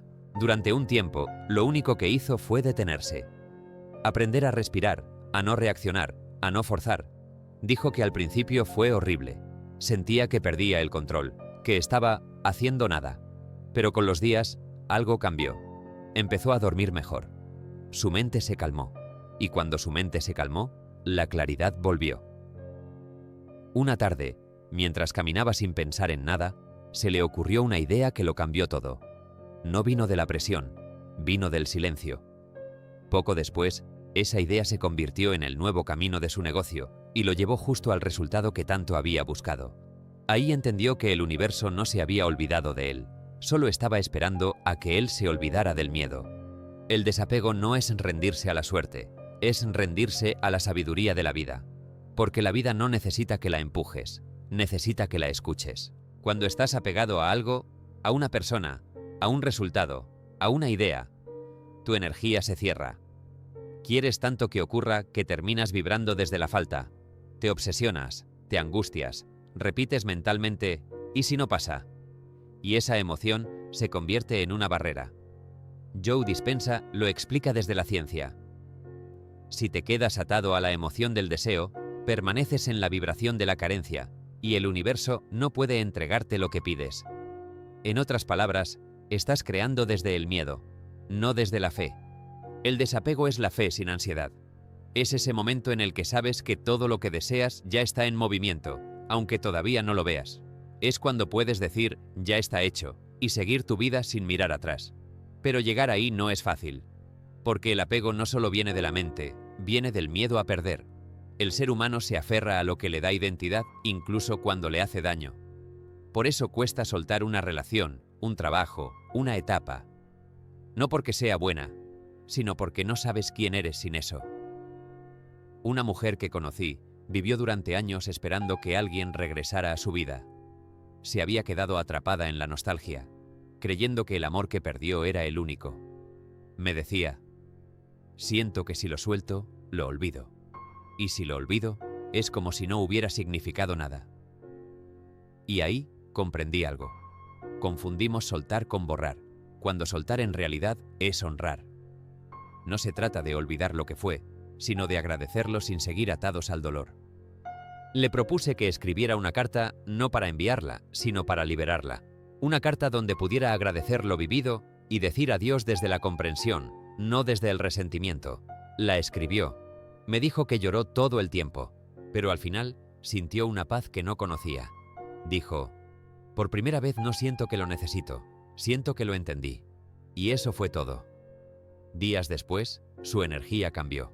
Conoció a alguien más, pero esta vez desde otro lugar, sin carencia, sin miedo. El universo no la castigó por soltar, la recompensó. Murphy decía que, cuando sueltas el deseo, lo liberas al subconsciente para que trabaje a su favor. Es decir, mientras tú te obsesionas con el cómo y el cuándo, el subconsciente no puede moverse, pero cuando te relajas, él se encarga de atraer las circunstancias, no porque el universo premie la calma, sino porque solo en la calma puedes sintonizarte con las soluciones. El apego viene del ego, el desapego viene del alma. El ego necesita pruebas, garantías, control. El alma solo necesita confianza. Y confiar no es esperar sin miedo, es avanzar aunque el miedo siga ahí. Es decirle al universo, no sé cómo, pero sé que será. A veces creemos que soltar significa perder, pero soltar en realidad es hacer espacio. Y lo curioso es que la vida no te quita cosas para castigarte, te las quita porque ya no vibras igual, porque creciste y eso que antes te servía ya no te cabe. Pero tu mente, aferrada al pasado, lo interpreta como pérdida. Piensa en esto. ¿Cuántas cosas que hoy agradeces llegaron justo después de que perdiste algo? ¿Cuántas veces el universo te cerró una puerta solo para llevarte a otra que no habrías visto si te quedabas mirando atrás? Pero no lo ves en el momento, solo lo entiendes cuando sueltas. Napoleon Hill decía en Burlar al Diablo que el miedo a perder es el instrumento con el que el diablo controla a los hombres. Y es cierto, porque el miedo te hace creer que tienes que retener, que si sueltas, desapareces. Pero lo contrario también es verdad. Cuando sueltas, te encuentras. Cuando dejas de aferrarte, aparece lo que realmente es tuyo. Desapegarte no significa dejar de amar, Significa amar sin poseer. Significa desear sin necesitar. Significa aceptar sin controlar. Es mirar la vida con la certeza de que nada te pertenece, y aún así, agradecerlo todo. Porque cuando entiendes que lo que llega y se va forma parte del mismo plan, ya no sufres por retenerlo, solo te abres a recibir. Una vez escuché una frase que me marcó: todo lo que es para ti, te encuentra, incluso si te pierdes. Y creo que eso resume el sentido del desapego. No tienes que perseguir, solo permitir. No tienes que forzar, solo confiar. Lo tuyo no necesita lucha, necesita fe. El hombre del principio, cuando su negocio floreció, me dijo algo que nunca olvidé. El día que solté el miedo a perderlo todo, lo gané todo. Porque el desapego no te aleja de las cosas, te acerca a su esencia. Cuando ya no dependes de un resultado, disfrutas el proceso. Cuando ya no temes perder, dejas de perder energía. Y cuando ya no necesitas controlar, la vida fluye contigo. Joe Dispenza dice que, cuando estás verdaderamente en fe, ya no esperas, ya sabes. Esa es la diferencia entre el deseo y la manifestación. El deseo dice, ojalá. La fe dice, ya está. Y el desapego es esa fe en acción. Pero hay que tener coraje para soltar. Porque soltar no es pasivo, es un acto de poder. Es mirar al universo y decirle, confío más en ti que en mi miedo. Es entender que lo que es para ti no necesita manipulación, ni ansiedad, ni fuerza, solo presencia. Capítulo 12. La disciplina invisible.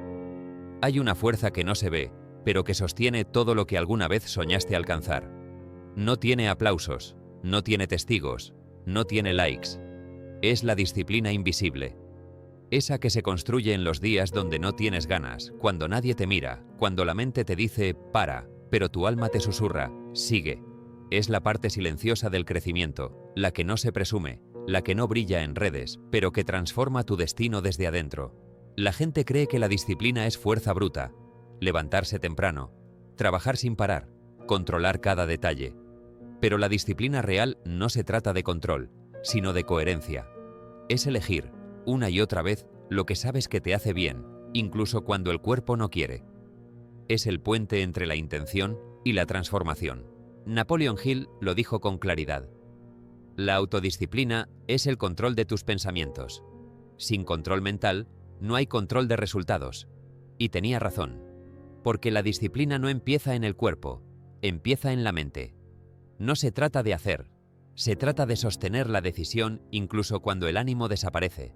Es la forma en que demuestras al universo que estás listo. Conocí a un hombre que decía querer cambiar su vida, pero cada semana encontraba una excusa distinta. No tengo tiempo, no tengo energía, no tengo suerte. Lo que realmente no tenía era estructura. Su mente estaba llena de deseos, pero vacía de compromiso. Le hablé de un concepto que Joe Dispenza menciona. Tu cuerpo es adicto a tu antiguo yo. Cada día repite los mismos pensamientos, las mismas emociones, los mismos comportamientos, porque eso le da identidad. Si no eres consciente, tu cuerpo vive el mismo día, aunque el calendario cambie. Y romper eso duele. Le propuse un reto, 21 días haciendo una sola cosa diferente, solo una, nada extremo, levantarse y escribir 3 frases sobre quién quería ser ese día. Parecía algo tonto. Me dijo, ¿de verdad eso sirve? Le respondí, sirve si lo haces todos los días. Porque la magia no está en el acto, está en la constancia. Lo hizo, al principio con entusiasmo, luego por costumbre, después por convicción. En el día 10 ya no era lo mismo. Me dijo, escribo sin pensar, pero me siento distinto. Es como si mi mente empezara a creer lo que escribo. Ahí entendió que la disciplina no cambia el resultado, cambia tu identidad. Cuando haces algo repetidamente, no solo lo practicas, te conviertes en eso. No eres alguien disciplinado porque logras metas. Eres disciplinado porque decides sostener el proceso cuando las ganas se van.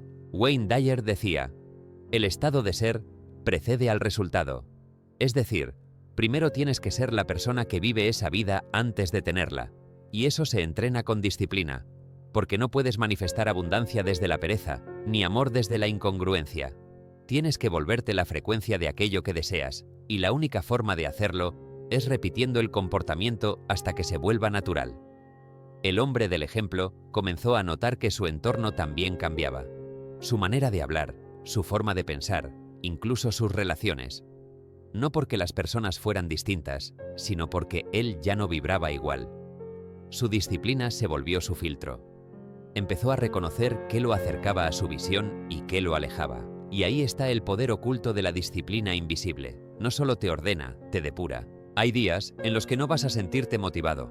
Y está bien, la motivación es emoción, la disciplina es decisión. Cuando entiendes eso, dejas de esperar inspiración para actuar. Actúas porque sabes que cada acto te moldea.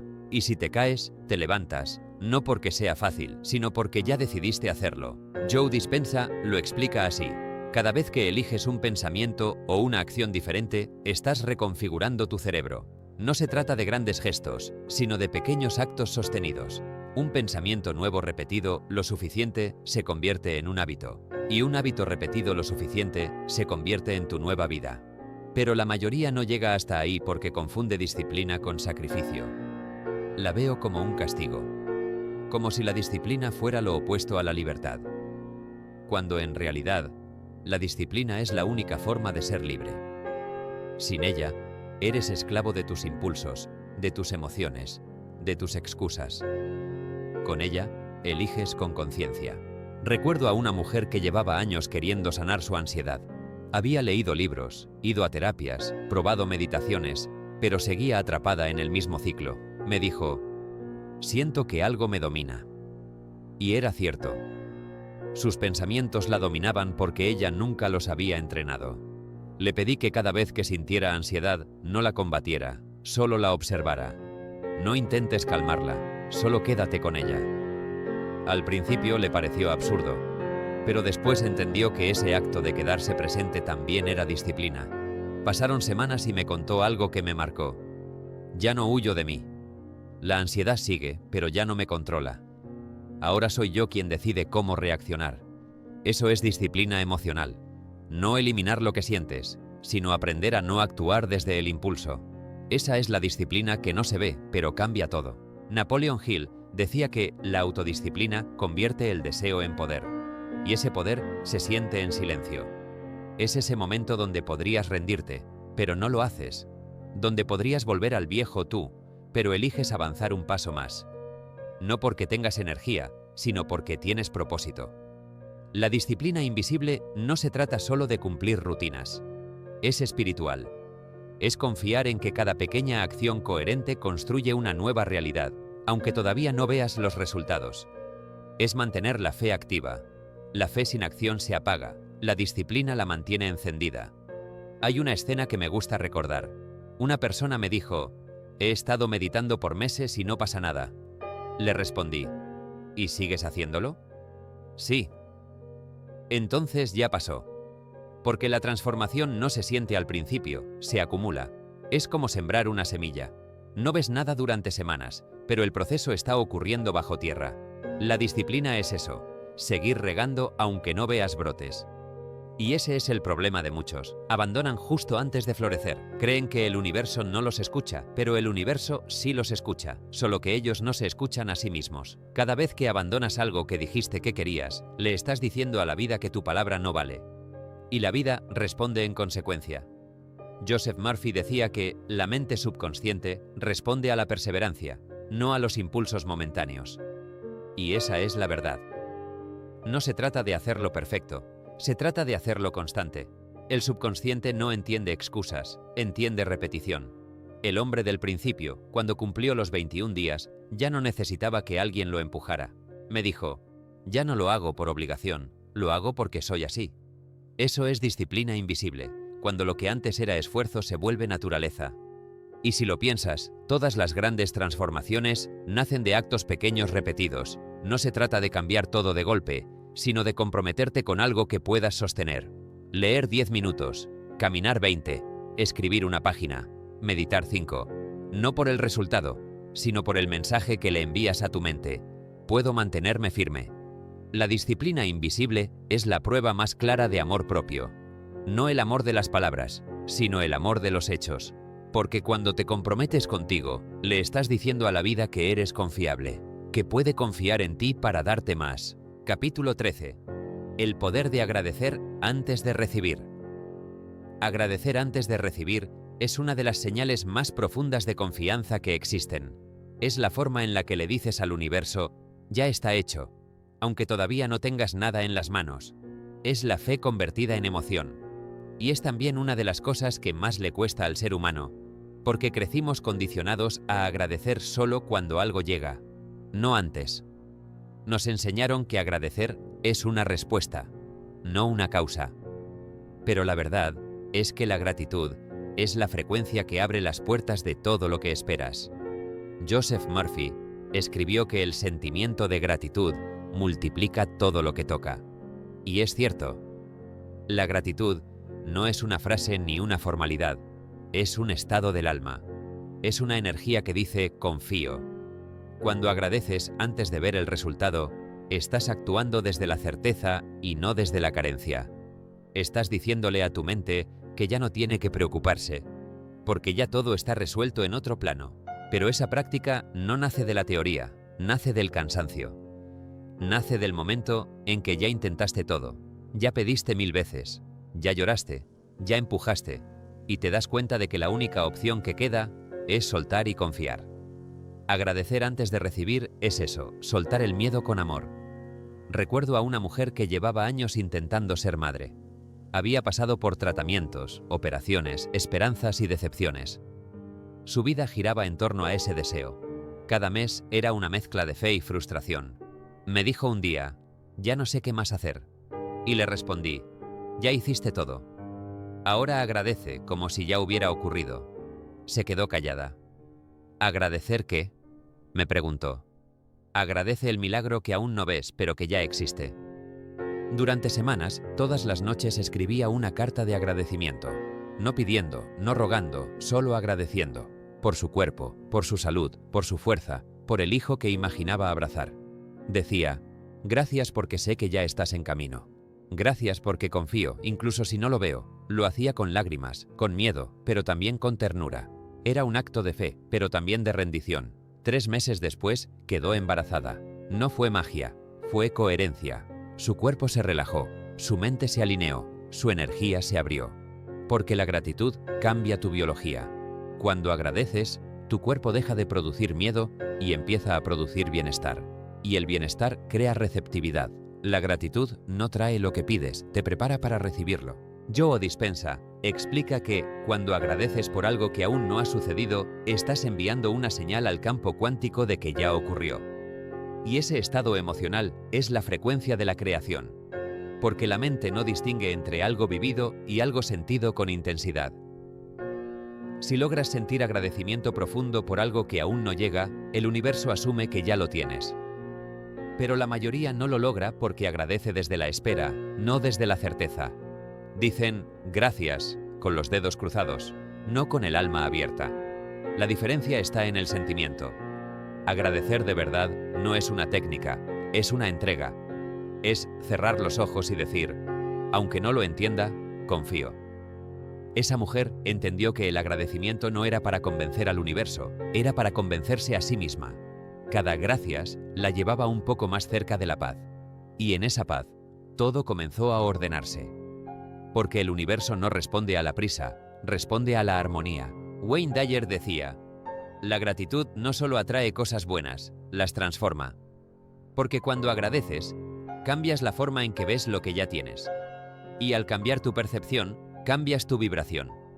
A veces no es que la vida mejore, es que tú empiezas a verla con otros ojos. Agradecer antes de recibir no es negar lo que te duele, es reconocer que aún en el dolor hay propósito, que incluso las ausencias enseñan, que detrás de cada espera hay una construcción invisible. Agradecer no es ignorar la herida, es abrazarla. Yo también aprendí eso tarde. Hubo una época en la que nada me salía bien. Sentía que el universo me había olvidado. Cada intento terminaba en frustración, hasta que un día, agotado, me rendí. No con amargura, sino con humildad. Esa noche, en lugar de pedir, dije, gracias por lo que viene, aunque no sepa qué es. Lo dije con poca fe, pero con mucha entrega. Y algo cambió, no afuera, sino adentro. Sentí paz. Y esa paz fue la semilla de todo lo que vino después. A veces, Agradecer antes de recibir no cambia las cosas inmediatamente, pero cambia tu vibración, y eso es suficiente para que el camino se abra, porque el universo no te entrega cosas, te entrega reflejos de tu estado interno. Si vibras desde el miedo, atraes caos. Si vibras desde la gratitud, atraes coherencia. Hay algo curioso en el agradecimiento, no puedes sentirlo y quejarte al mismo tiempo, son frecuencias opuestas. Cuando agradeces, desactivas la carencia. Por eso, la gratitud no es un ritual espiritual, es una reprogramación mental, es una forma de decirle al subconsciente, soy abundante ahora, no después. Murphy decía, agradece de antemano y el universo conspirará para darte razones reales de gratitud. Y es verdad, cuando actúas desde esa energía, comienzas a notar detalles que antes ignorabas. El sol, una conversación, una oportunidad. Todo se vuelve un espejo de tu estado interior. Conocí a otra persona que practicaba la gratitud como si fuera un hábito sagrado. Cada mañana, antes de revisar su teléfono, escribía 3 cosas por las que daba gracias. No siempre eran cosas grandes, a veces era porque tengo agua caliente, porque respiré sin dolor, porque tengo a quien abrazar. Al principio lo hacía mecánicamente, pero con el tiempo, esa práctica cambió su forma de ver la vida. Un día me dijo, siento que todo me empieza a salir mejor, pero no porque tenga más, sino porque me quejo menos. Y eso es lo que hace la gratitud, cambia tu relación con la vida. Empiezas a vivir desde la suficiencia, no desde la falta. Dejas de correr detrás de lo que no tienes y comienzas a disfrutar lo que ya existe. Y paradójicamente, cuando haces eso, llega más. Porque la abundancia no se persigue, se sintoniza. Joe Dispenza dice que no puedes crear una nueva realidad desde una emoción antigua. Si sigues esperando desde la frustración, solo atraerás más espera. Pero si agradeces desde la plenitud, incluso sin evidencias, creas la frecuencia exacta para que lo que deseas te encuentre. Agradecer antes de recibir también te enseña algo esencial: paciencia. Porque el agradecimiento no exige tiempos. No dice gracias pero rápido. Dice gracias. Confío en que el tiempo perfecto está en marcha. Es rendirse a la sincronía del universo, no a la impaciencia del ego. La mujer que logró ser madre me dijo una frase que nunca olvido.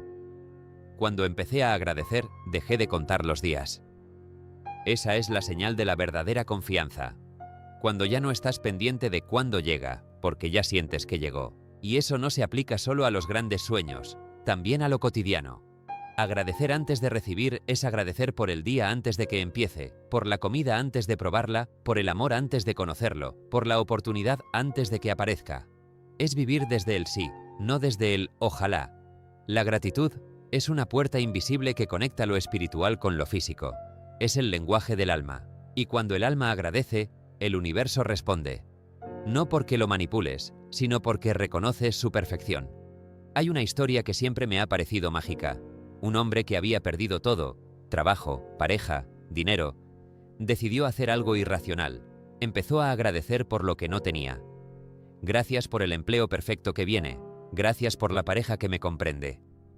Gracias por la paz que siento. Lo hacía cada mañana, aún sintiéndose vacío.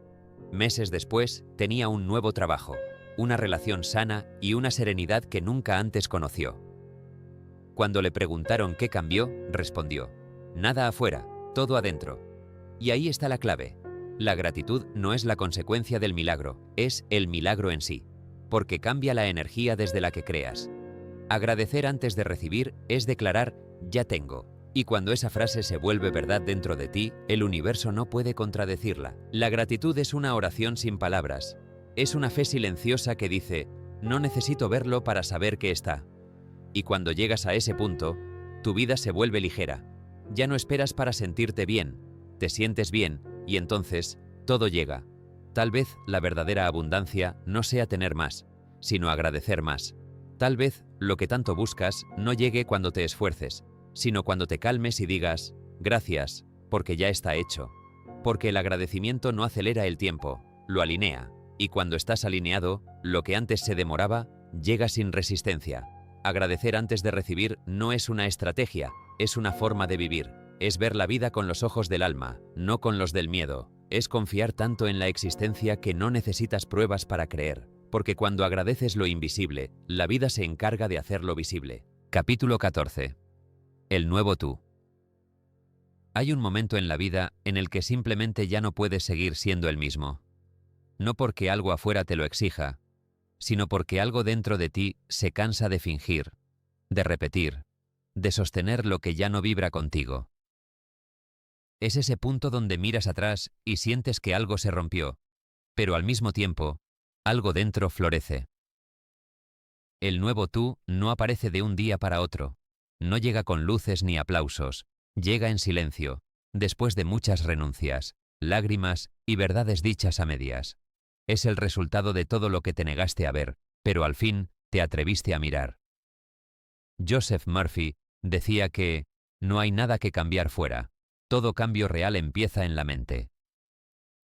Y esa frase se vuelve una brújula cuando entiendes que el nuevo tú no se construye conquistando cosas, sino soltando versiones viejas que ya no te representan.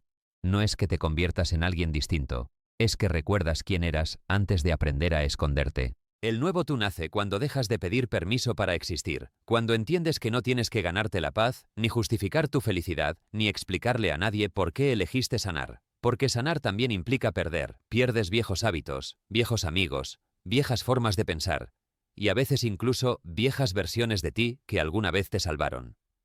Pero si no las sueltas, se vuelven cadenas. Conocí a un hombre que llevaba años en una relación donde ya no había amor, solo miedo. Miedo a estar solo, miedo a empezar de nuevo, miedo a perder lo que tanto había invertido. Me dijo: siento que si me voy, pierdo una parte de mí. Le respondí: no la pierdes, la recuperas.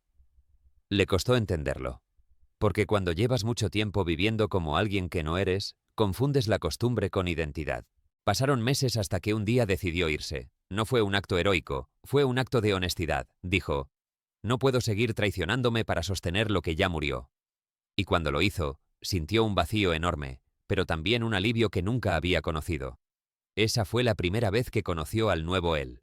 No era más fuerte ni más sabio, solo más real. El nuevo tú no es perfecto. Es más simple, más humano, más consciente. Ya no busca controlar todo, ni agradar a todos. Empieza a elegir desde la paz, no desde la culpa. Aprende a decir no sin miedo y a decir sí sin dudar. Y sobre todo, deja de necesitar tanto para sentirse completo, porque entiende que la plenitud no es tenerlo todo, es estar en coherencia con lo que sientes. Joe Dispenza explica que, cuando decides convertirte en una nueva versión de ti, el cuerpo intentará llevarte de vuelta al pasado, porque no entiende lo desconocido. Y es verdad, el nuevo tú no aparece cuando todo es fácil, aparece cuando sientes resistencia. Cuando la mente te dice, esto no es seguro, y aún así, avanzas. Cuando eliges confiar en el vacío, cuando dejas de reaccionar como antes, y tu cuerpo, confundido, empieza a aprender un nuevo lenguaje emocional. Ese hombre me dijo meses después: pensé que ser libre era perderlo todo, pero ahora entiendo que era recuperar mi poder. Ya no buscaba llenar su vida de cosas, sino de sentido. Empezó a levantarse temprano, no por obligación, sino porque su mente ya no quería dormir tanto tiempo entre excusas. Empezó a caminar más, a respirar más, a escucharse más. Nada extraordinario, solo presencia. Y eso cambió todo. Wayne Dyer decía: cuando cambias la forma en que miras las cosas que miras cambian. Pero cuando realmente lo vives, entiendes que no es solo una frase, es una revelación. Porque el nuevo tú no vive esperando milagros, vive como si ya lo fueran. Deja de mirar la vida con resentimiento y empieza a verla con gratitud. Porque entiende que incluso el dolor fue maestro. Que las personas que se fueron dejaron espacio para otras que vibran distinto. Que cada caída fue un mapa hacia una versión más auténtica de ti. El nuevo tú se construye en pequeñas decisiones. En el ya no me hablo así, en el no tengo que probar nada, en el hoy elijo paz sobre razón. Son gestos invisibles, pero poderosos. Son esos momentos donde nadie te ve, pero tú sabes que algo cambió. Cuando eliges no responder igual, no repetir el patrón, no volver a ese lugar donde solo sobrevivías. Ahí nace el nuevo tú. Pero hay que tener coraje para sostenerlo, porque el mundo intentará recordarte quién eras. Te llamarán egoísta, raro, distante, porque los que aún viven dormidos no soportan ver a alguien que despierta. pero no estás obligado a explicarte. Como decía Dispenza, la mayor prueba de transformación es tu capacidad de mantenerte fiel al nuevo tú, aunque el viejo mundo te pida regresar. Hay un momento donde entiendes que el nuevo tú no busca demostrar nada, solo busca vivir en paz. Ya no discute para tener razón, sino que sonríe y suelta. Ya no corre detrás de lo que se va, porque confía en lo que llega. Y aunque el camino no sea perfecto, ya no lo mide por resultados, sino por coherencia. Porque el nuevo tú no quiere más, quiere estar bien. Una mujer que conocí atravesó un proceso de sanación largo y doloroso. Había pasado por pérdidas, decepciones, una enfermedad que la obligó a parar. Cuando la vi meses después, había algo distinto en su mirada. Me dijo: no soy la misma, pero tampoco quiero serlo. Hablaba con calma, con presencia, sin la ansiedad de antes. Me contó que lo único que cambió fue su forma de responder ante la vida. Que antes todo la alteraba, la hería, la asustaba, pero que ahora, cuando algo no salía como esperaba, respiraba y decía: esto también me está llevando a algo. Esa frase me marcó, porque el nuevo tú no necesita entenderlo todo, solo confía en que hay un propósito más grande moviéndose detrás de cada situación. Aprende a fluir con la vida sin sentirse víctima de ella. Deja de preguntarse ¿por qué a mí? Y empieza a preguntarse ¿para qué? Y cuando llegas ahí, algo mágico ocurre. Dejas de buscar señales y te conviertes en una. Dejas de pedir tanto y empiezas a agradecer más. Ya no te preguntas cuándo llegará el cambio, porque entiendes que el cambio eres tú. Murphy decía que el subconsciente no puede crear algo que no reconoces como real. El nuevo tú no aparece hasta que lo reconoces como posible. Por eso, debes visualizarlo, sentirlo, actuar como si ya existiera. No es fingir, es entrenar al cuerpo para vivir desde esa nueva identidad. Cada vez que eliges distinto, el viejo tú se debilita y el nuevo se fortalece. Y no será un proceso lineal. Habrá recaídas, dudas, días en los que sientas que retrocedes. Pero ahí también hay crecimiento.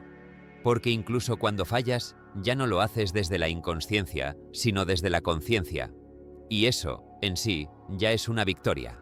El nuevo tú se reconoce en los pequeños momentos donde eliges la calma en lugar del caos, la verdad en lugar del miedo, la compasión en lugar del orgullo.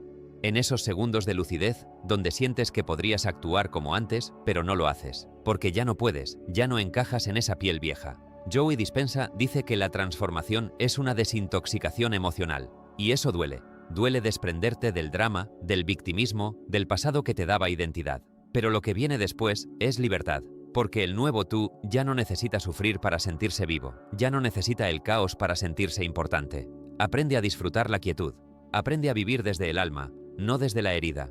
El hombre del principio, el que se fue de su relación, me dijo algo meses después: ya no me siento vacío, me siento completo, incluso solo. Esa frase es el símbolo del renacimiento. Porque cuando ya no dependes de nada externo para sentir plenitud, has cruzado el umbral. Ese es el nuevo tú, el que ya no busca llenarse, sino compartir desde lo que ya es. Y tal vez ahí está el sentido de todo este proceso, no volverte a alguien más, sino recordar quién eras antes de olvidar tu poder.